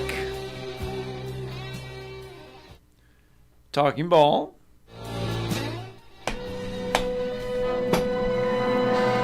Each week, they lace it up. We're good. Each week, we'll present our team of the week. Get it in here! I got one thing to say. So it's time for the Bryant Bank Team of the Week presentation. There we go. We're back. Officially. Yes. 97.7 ESPN. And officially, we've got to do a Bryant Bank Team of the Week. coaxing it. Yeah, getting it. I'm urging it along. Yeah. Because, okay, so this has been the rundown so far. Right.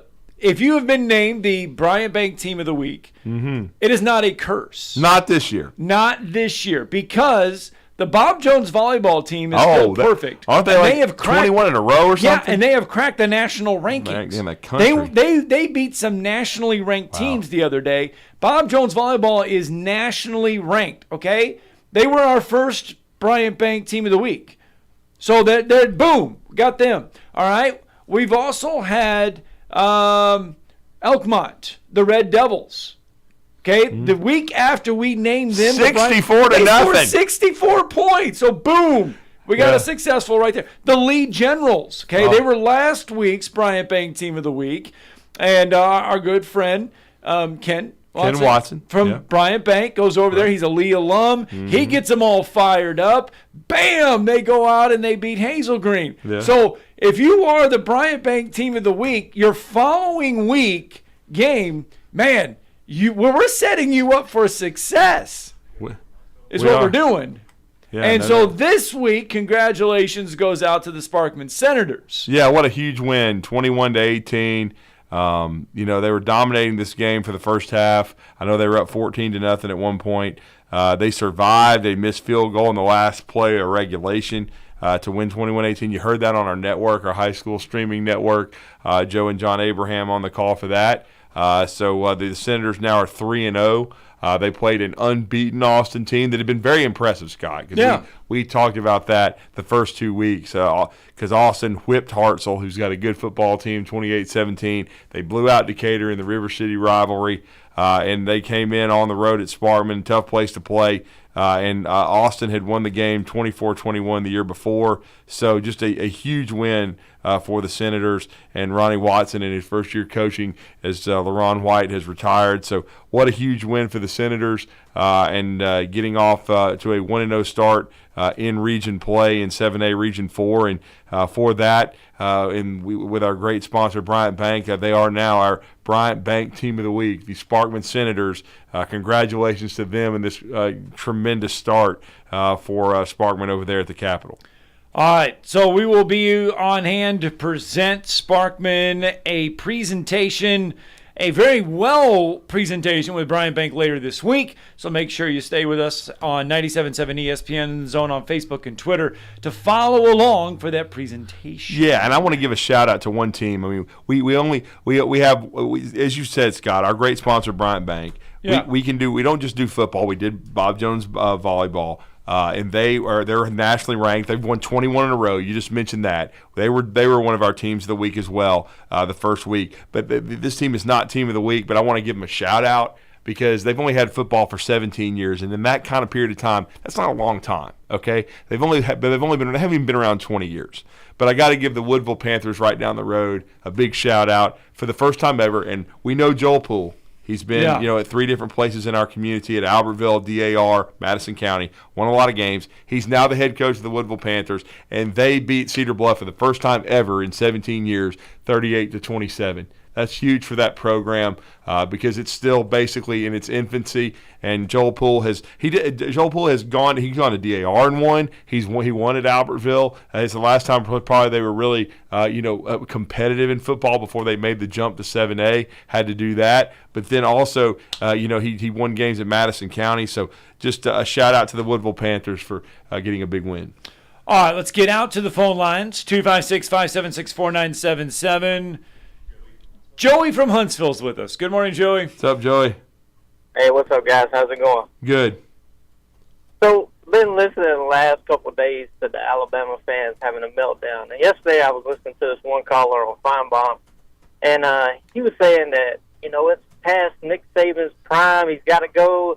And I'm sitting here thinking to myself, okay, this man has won 6 national championships. Oh, I know. Like, one of my favorite quotes all time is, a man with argument is no match for a man with experience. And as much as I like, I'm not really a Bama fan, I'm a Georgia fan, but as much as I don't like Alabama, nobody likes to see a team dominate a sport for so long, and that's what they've done. But my question, and I was thinking to myself, who would you call to replace him? There's nobody out there with a resume this Oh, my gosh.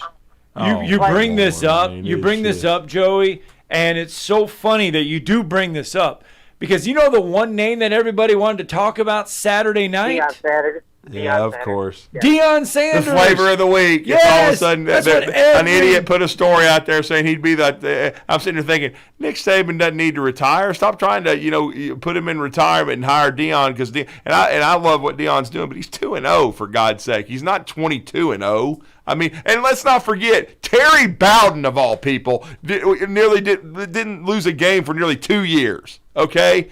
He tied one, and then Alabama whipped his ass at the end of his second year. But come on. Are you kidding me? I mean, Nick Saban lost one game. Stop overreacting. But Joey's right. It's all about this millennial generation. Everything is just, I'm offended, or, oh, my Lord, got to do this. If you lose one game, fire his ass. He's not in worth a crap. Like, I mean, trust me, both the coordinators at Alabama got fired by a bunch of people after they lose one game because coordinators are just supposed to snap their damn fingers and everything's better. Here's the thing with college football. Like, I've watched it since I was, 7, 8 years old. I've always been a college fan. I love college football. It doesn't matter what religion you are, what the skin color of your skin is. You have one thing in common. You're cheering for a team. Right. And I've never seen, like, college football, it brings so many people together. Like, when you go to college games, you meet people from different backgrounds. I made friends from going to a lot of different games. And I work here in Huntsville. I mean, I work with a whole bunch of Alabama fans. And don't get me wrong, it kind of brings joy to my heart when they come in and they have to eat crow on a Monday. Right, There's nothing worse than the feeling when you wake up on a Sunday after your team's off. It sucks. I'm a Georgia fan. I dealt with it through the Mark Richt years. But when I hear, like, these Bama fans calling for Nick Saban's head, as much as I like Nick Saban as a person, I think he's, like, one of the greatest coaches of college football. But, like, when you hear some of these fans call in, and okay, well, what about the 6 national championships he's won from you? There's only so many coaches in college football that actually have one. Those things are harder to win, and they're getting harder to win with NIL, transfer portal. Good point. You're not going to see one team dominate anymore. I mean, you'll have where a team is very successful, but the days of, like, one team just dominating year in and year out, I don't think you're going to see that no more because the landscape, the playing field is, I wouldn't say even now, but teams have a tool to go out and reach and be like, hey, you're not playing. We'll give you X amount of dollars to come over here and play for us. Well, I mean, think that's about college football right now. It's basically like a mini NFL. It really is. And it works the opposite way too. People are taking shots at Dabo Swinney because he's not being active enough in the transfer portal. Yeah, I mean, and then he's being old school and not kind of modernizing. I mean, it's crazy how we're thinking about Joe. Thanks for the phone call. Thank you for the call. Great it's call. 8:29. The reason why we were short there with the phone call is because we got to get a break in. Because Vince Ferrara's got to help us talk about the Tennessee perspective as they travel to the Swamp to try to end a streak. Last year, Tennessee ended a bunch of streaks. Can they end another one this Saturday as they travel to the Swamp to take on the Gators?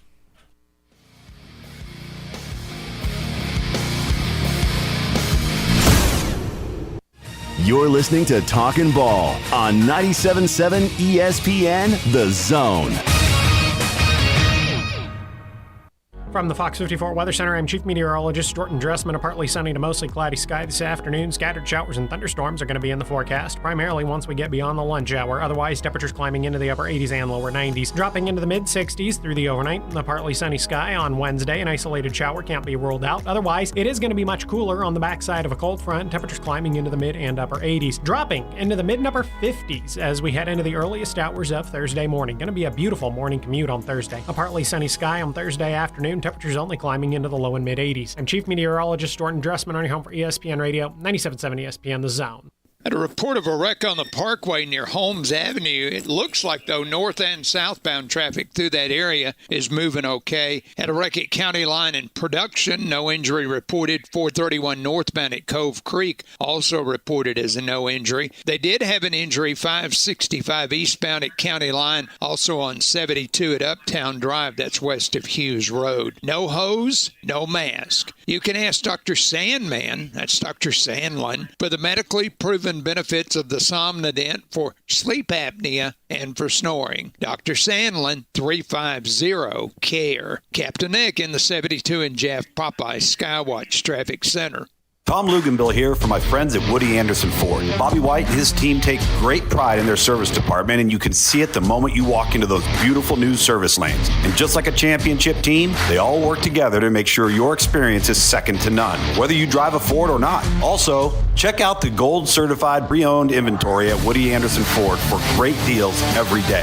Stop by and see them at Jordan and Sparkman or at Woody Anderson of Madison on Hughes Road, or visit WoodyAndersonFord.com. Finding great candidates to hire can be like, well, trying to find a needle in a haystack, but not with ZipRecruiter. Its powerful technology actively finds and invites qualified candidates to apply to your job. So while other companies might deliver a lot of hay, ZipRecruiter finds you the needle in the haystack. See why 4 out of 5 employers who post a job on ZipRecruiter get a quality candidate within the first day. Try ZipRecruiter for free at ZipRecruiter.com/free. That's ZipRecruiter.com/free. This is Wes Neighbors sitting here with Philip Love of not only Eagle Installation, now he represents Eagle Companies. Eagle through the years have added several companies to help individuals or builders through their construction renovation process. Eagle is known to represent quality, efficiency, and professionalism. Philip, I know you do insulation, but do you do masonry? We do.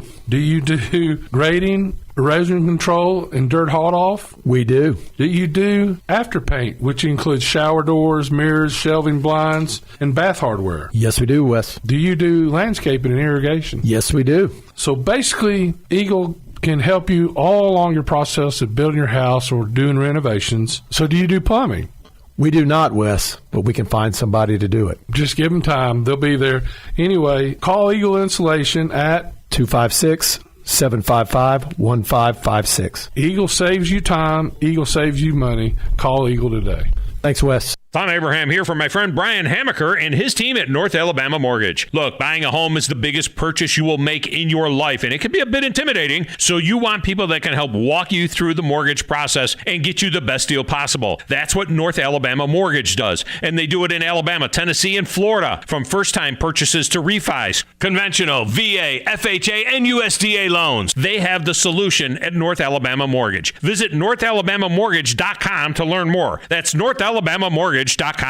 Great food and the best live entertainment is what it's all about at the Furniture Factory Bar and Grill. Head to downtown Huntsville every Tuesday for karaoke on the only outdoor karaoke stage in North Alabama. Thursday night is the Valley's longest running and biggest bike night. Food and drink specials, giveaways, and live music on the patio. And the Furniture Factory menu is fully loaded with options from steaks to salads, plus a whole lot more. Featuring a weekday happy hour that starts at 3. 619 Meridian Street, downtown Huntsville, and online at FurnitureFactoryBarGrill.com.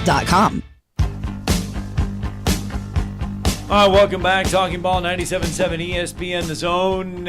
Kicking off hour number 1. We talked about how long it has been since the Gators have posted a win in Gainesville. Remember last year we were talking about Tennessee this. because the or Gators. My bad. Yeah, I'm getting it mixed. I did it with Mark too. The Gators have not lost since 2003 to Tennessee here. Right. So last year we were talking about Tennessee. Right. Saying that if the Vols were going to take a step forward, they were going to have to end some streaks. Mm-hmm. One of those was beating Florida. Another one of those was beating Alabama. They crossed both of those off their list.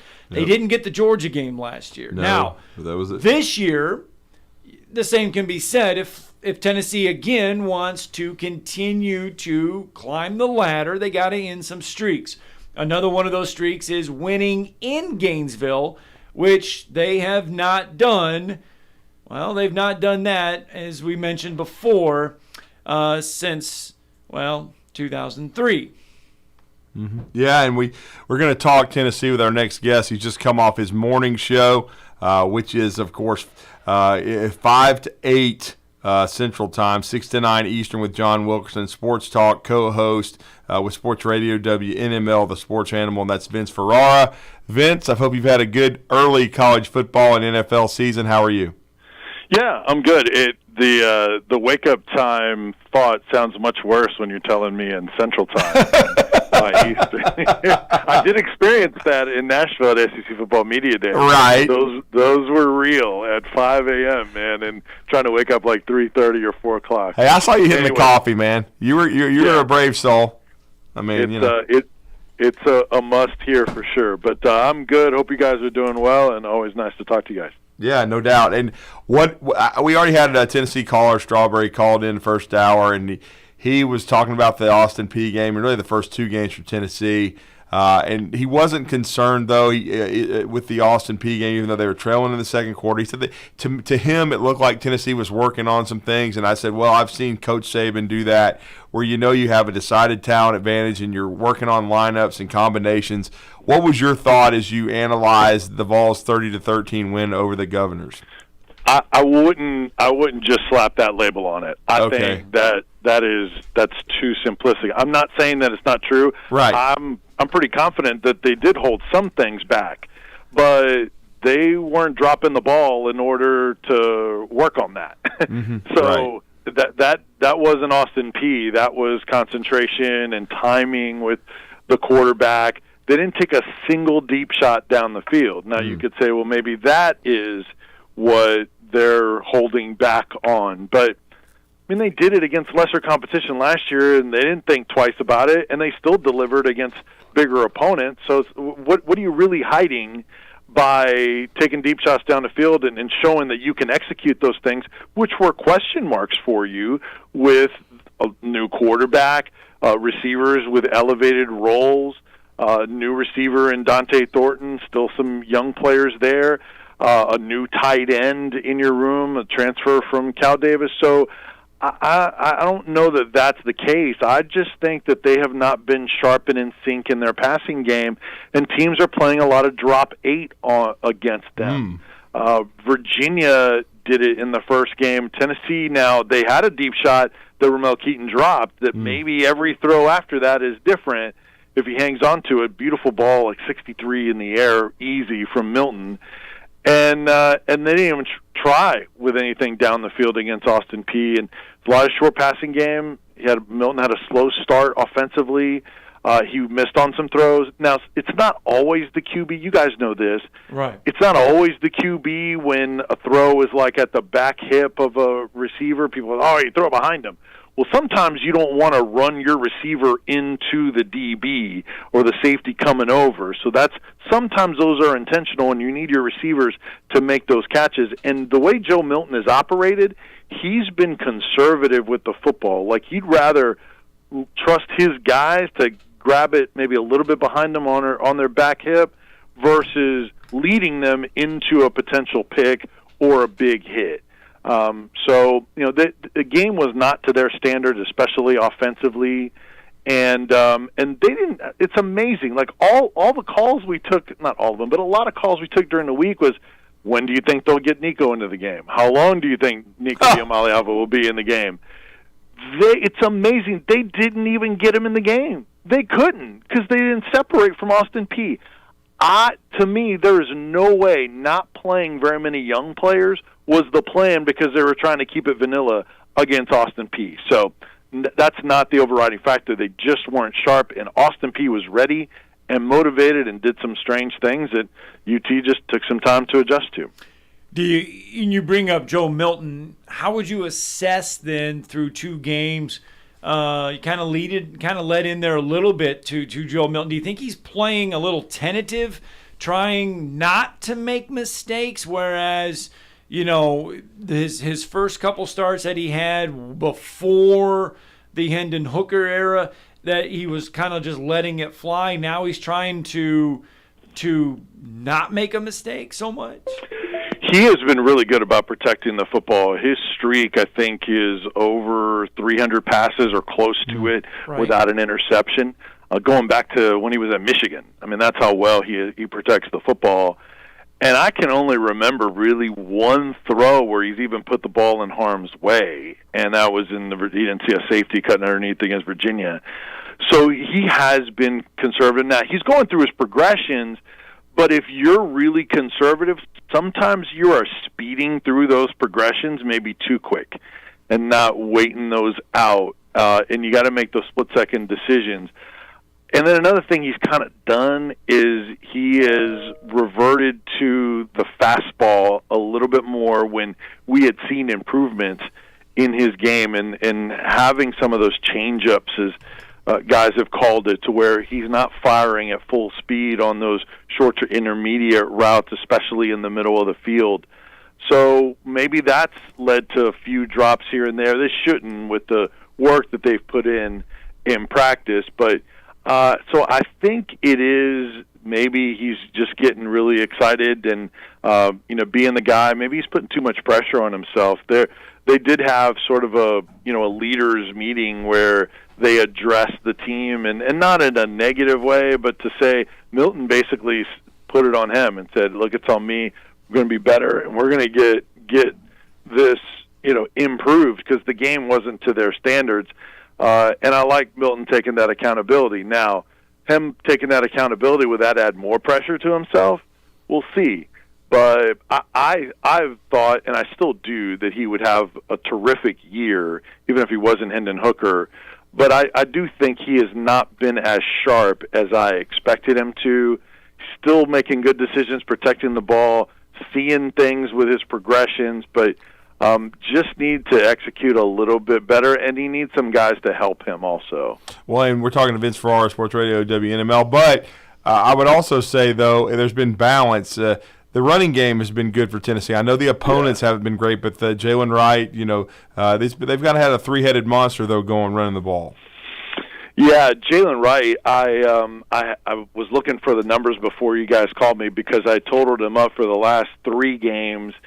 the 3 games prior to this one, and then you add another big performance in this game where he had over 100 yards. I mean, he's approaching 900 yards in his last, like almost 800 yards in his last 4-ish games. It might be just a little bit south of that, but he has been unbelievable. And then Small and Dylan Sampson, a second-year back, they've all been fantastic in that stretch of 4 games, Vandy, Clemson, and then the 2 games this year.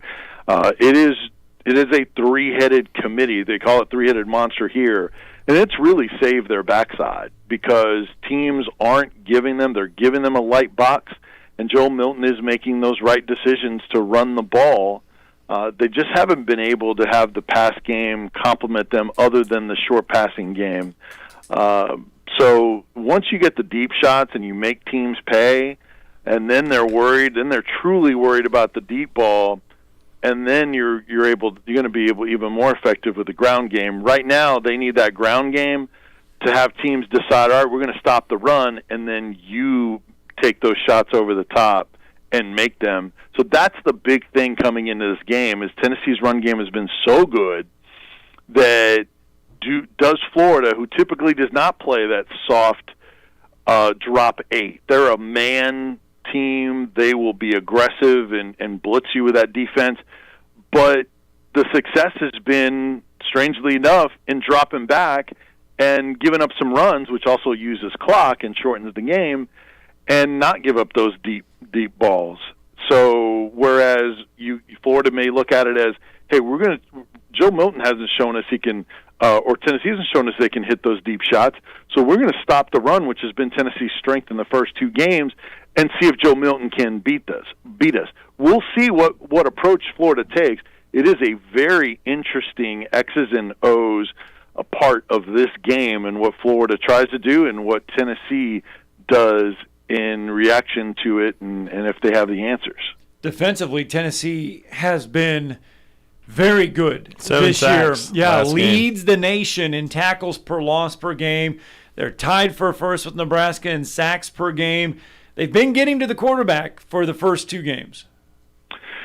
Really, it's been astounding how much they've improved. Now, granted, the level of competition, you can say, yes, it's not great, but like I said after the Virginia game, you're comparing them to same level of competition from a year ago. And they were giving up tons of yards. They weren't first in sacks and tackles for loss against bad non-conference opponents a year ago. They didn't look to have the speed and athleticism and ability to swarm that they did against those lesser competition last year. They didn't have the length and the twitchability of Josephs and Pierce Jr., 2 second-year guys with NFL-type bodies. We weren't seeing that last year. We weren't seeing the pocket just collapse a lot of times to where you have all those tackles for loss, although they were good at tackles for loss a year ago. It's just different. They look different.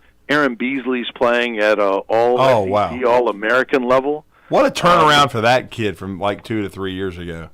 No question. He couldn't get on the field, and then he had an off the field allegation that he ended up being cleared of. And then he's just been nothing but putting in work.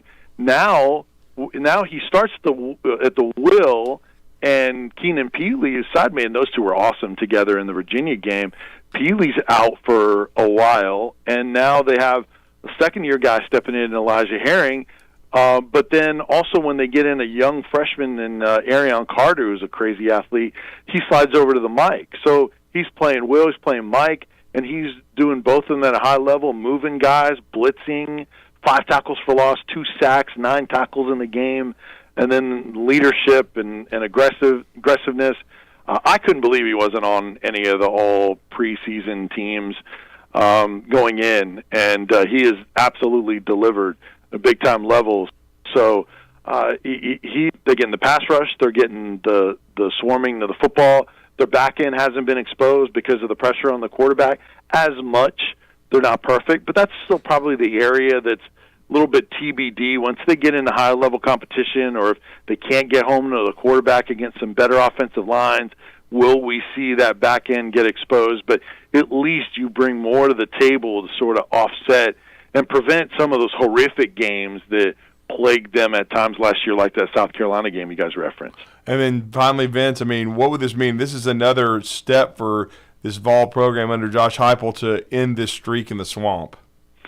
Yeah, and it's something that Jacob Warren, starting tight end, was asked about, and he's like, look, I put it in the nicest way. It's something that people on the outside talk about.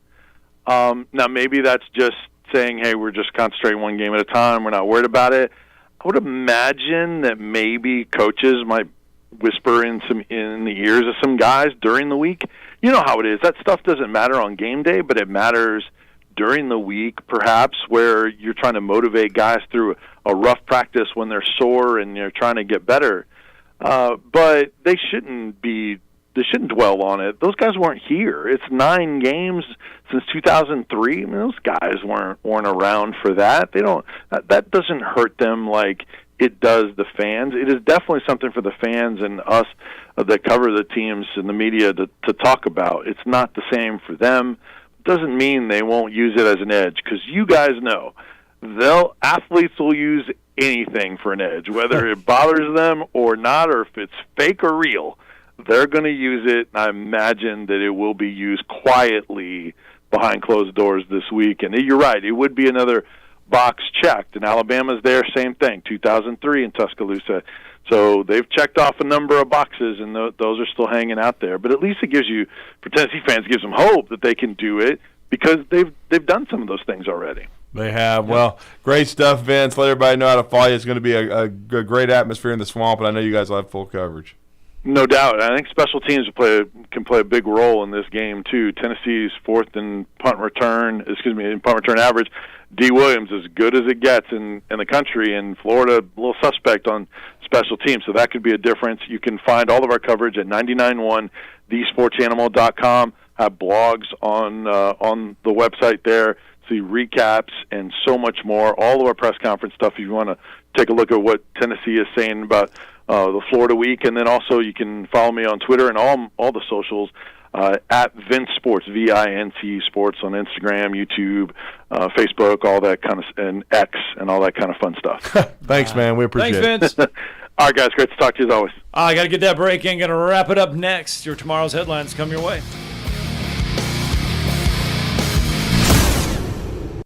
You're listening to Talkin' Ball on 97.7 ESPN, The Zone.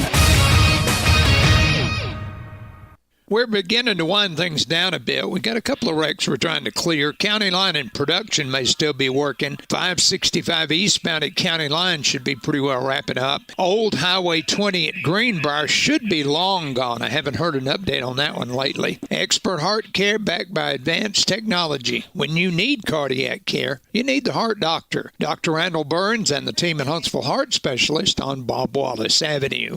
Captain Nick in the 72 and Jeff Popeye's Skywatch Traffic Center. Specializing in simple and affordable rentals, McCurry Van and Car Rental can make sure you have just the right vehicle for your next family vacation, weekend getaway, or if you just need transportation while your vehicle is being repaired. McCurry carries Ford Transit vans and Mercedes Sprinter vans, trucks and work vans, and more. And they offer discounted rental rates for long-term rentals. Now with 4 locations: Athens, Muscle Shoals, Coleman, and Huntsville. Log on McCurryRentals.com to make your reservation now. That's McCurryRentals.com. The kitchen is the heart of any home. It's where the family gathers. It's where kids discover old recipes and make them their own. Just starting out or just now getting started on the dream kitchen you've always wanted? I'm Chris Haygood, and from all of us here at Bob Wallace Appliance to the home builders and the homeowners of the Huntsville area, a heartfelt thank you for buying local. We're in Huntsville, Florence, and Coleman, and online at bobwallaceappliance.com.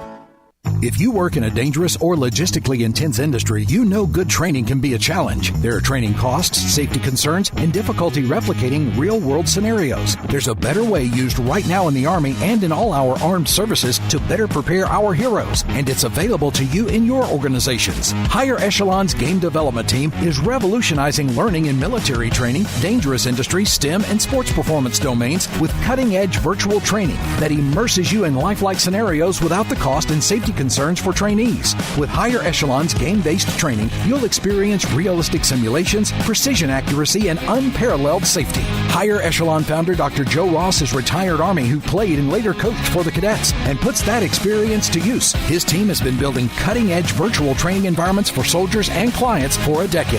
Higher Echelon, the name you can trust for advanced training solutions. Reach out at higherechelon.com to get your free consultation. Go Higher and go Army. Normally, when you call a roofing company, all you hear is, you need a new roof. Not when you call Fleming Roofing and Restoration. Since 1965, the folks at Fleming have been focused on what you need, whether it's an easy repair or a full roof replacement, commercial or residential. And when it comes to storm damage, you want Fleming on your side. They know all the ins and outs of insurance claims and will guide you through the entire process. Log on FlemingHSV.com and book your free estimate today. Fleming Roofing and Restoration. We show up.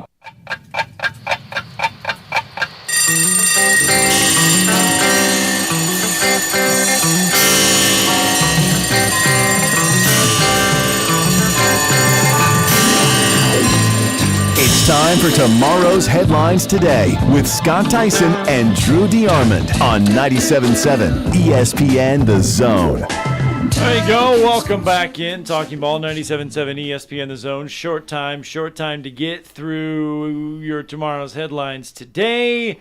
And congratulations to the Sparkman Senators. They are our Bryant Bank 97.7 ESPN The Zone Team of the Week. And just you talked about our teams of the week being on a roll, and Elkmont still is 3-0. They win again. Yeah, they put 60-some up after we named them, then they beat Phil Campbell. They continue to roll. Yeah, they do.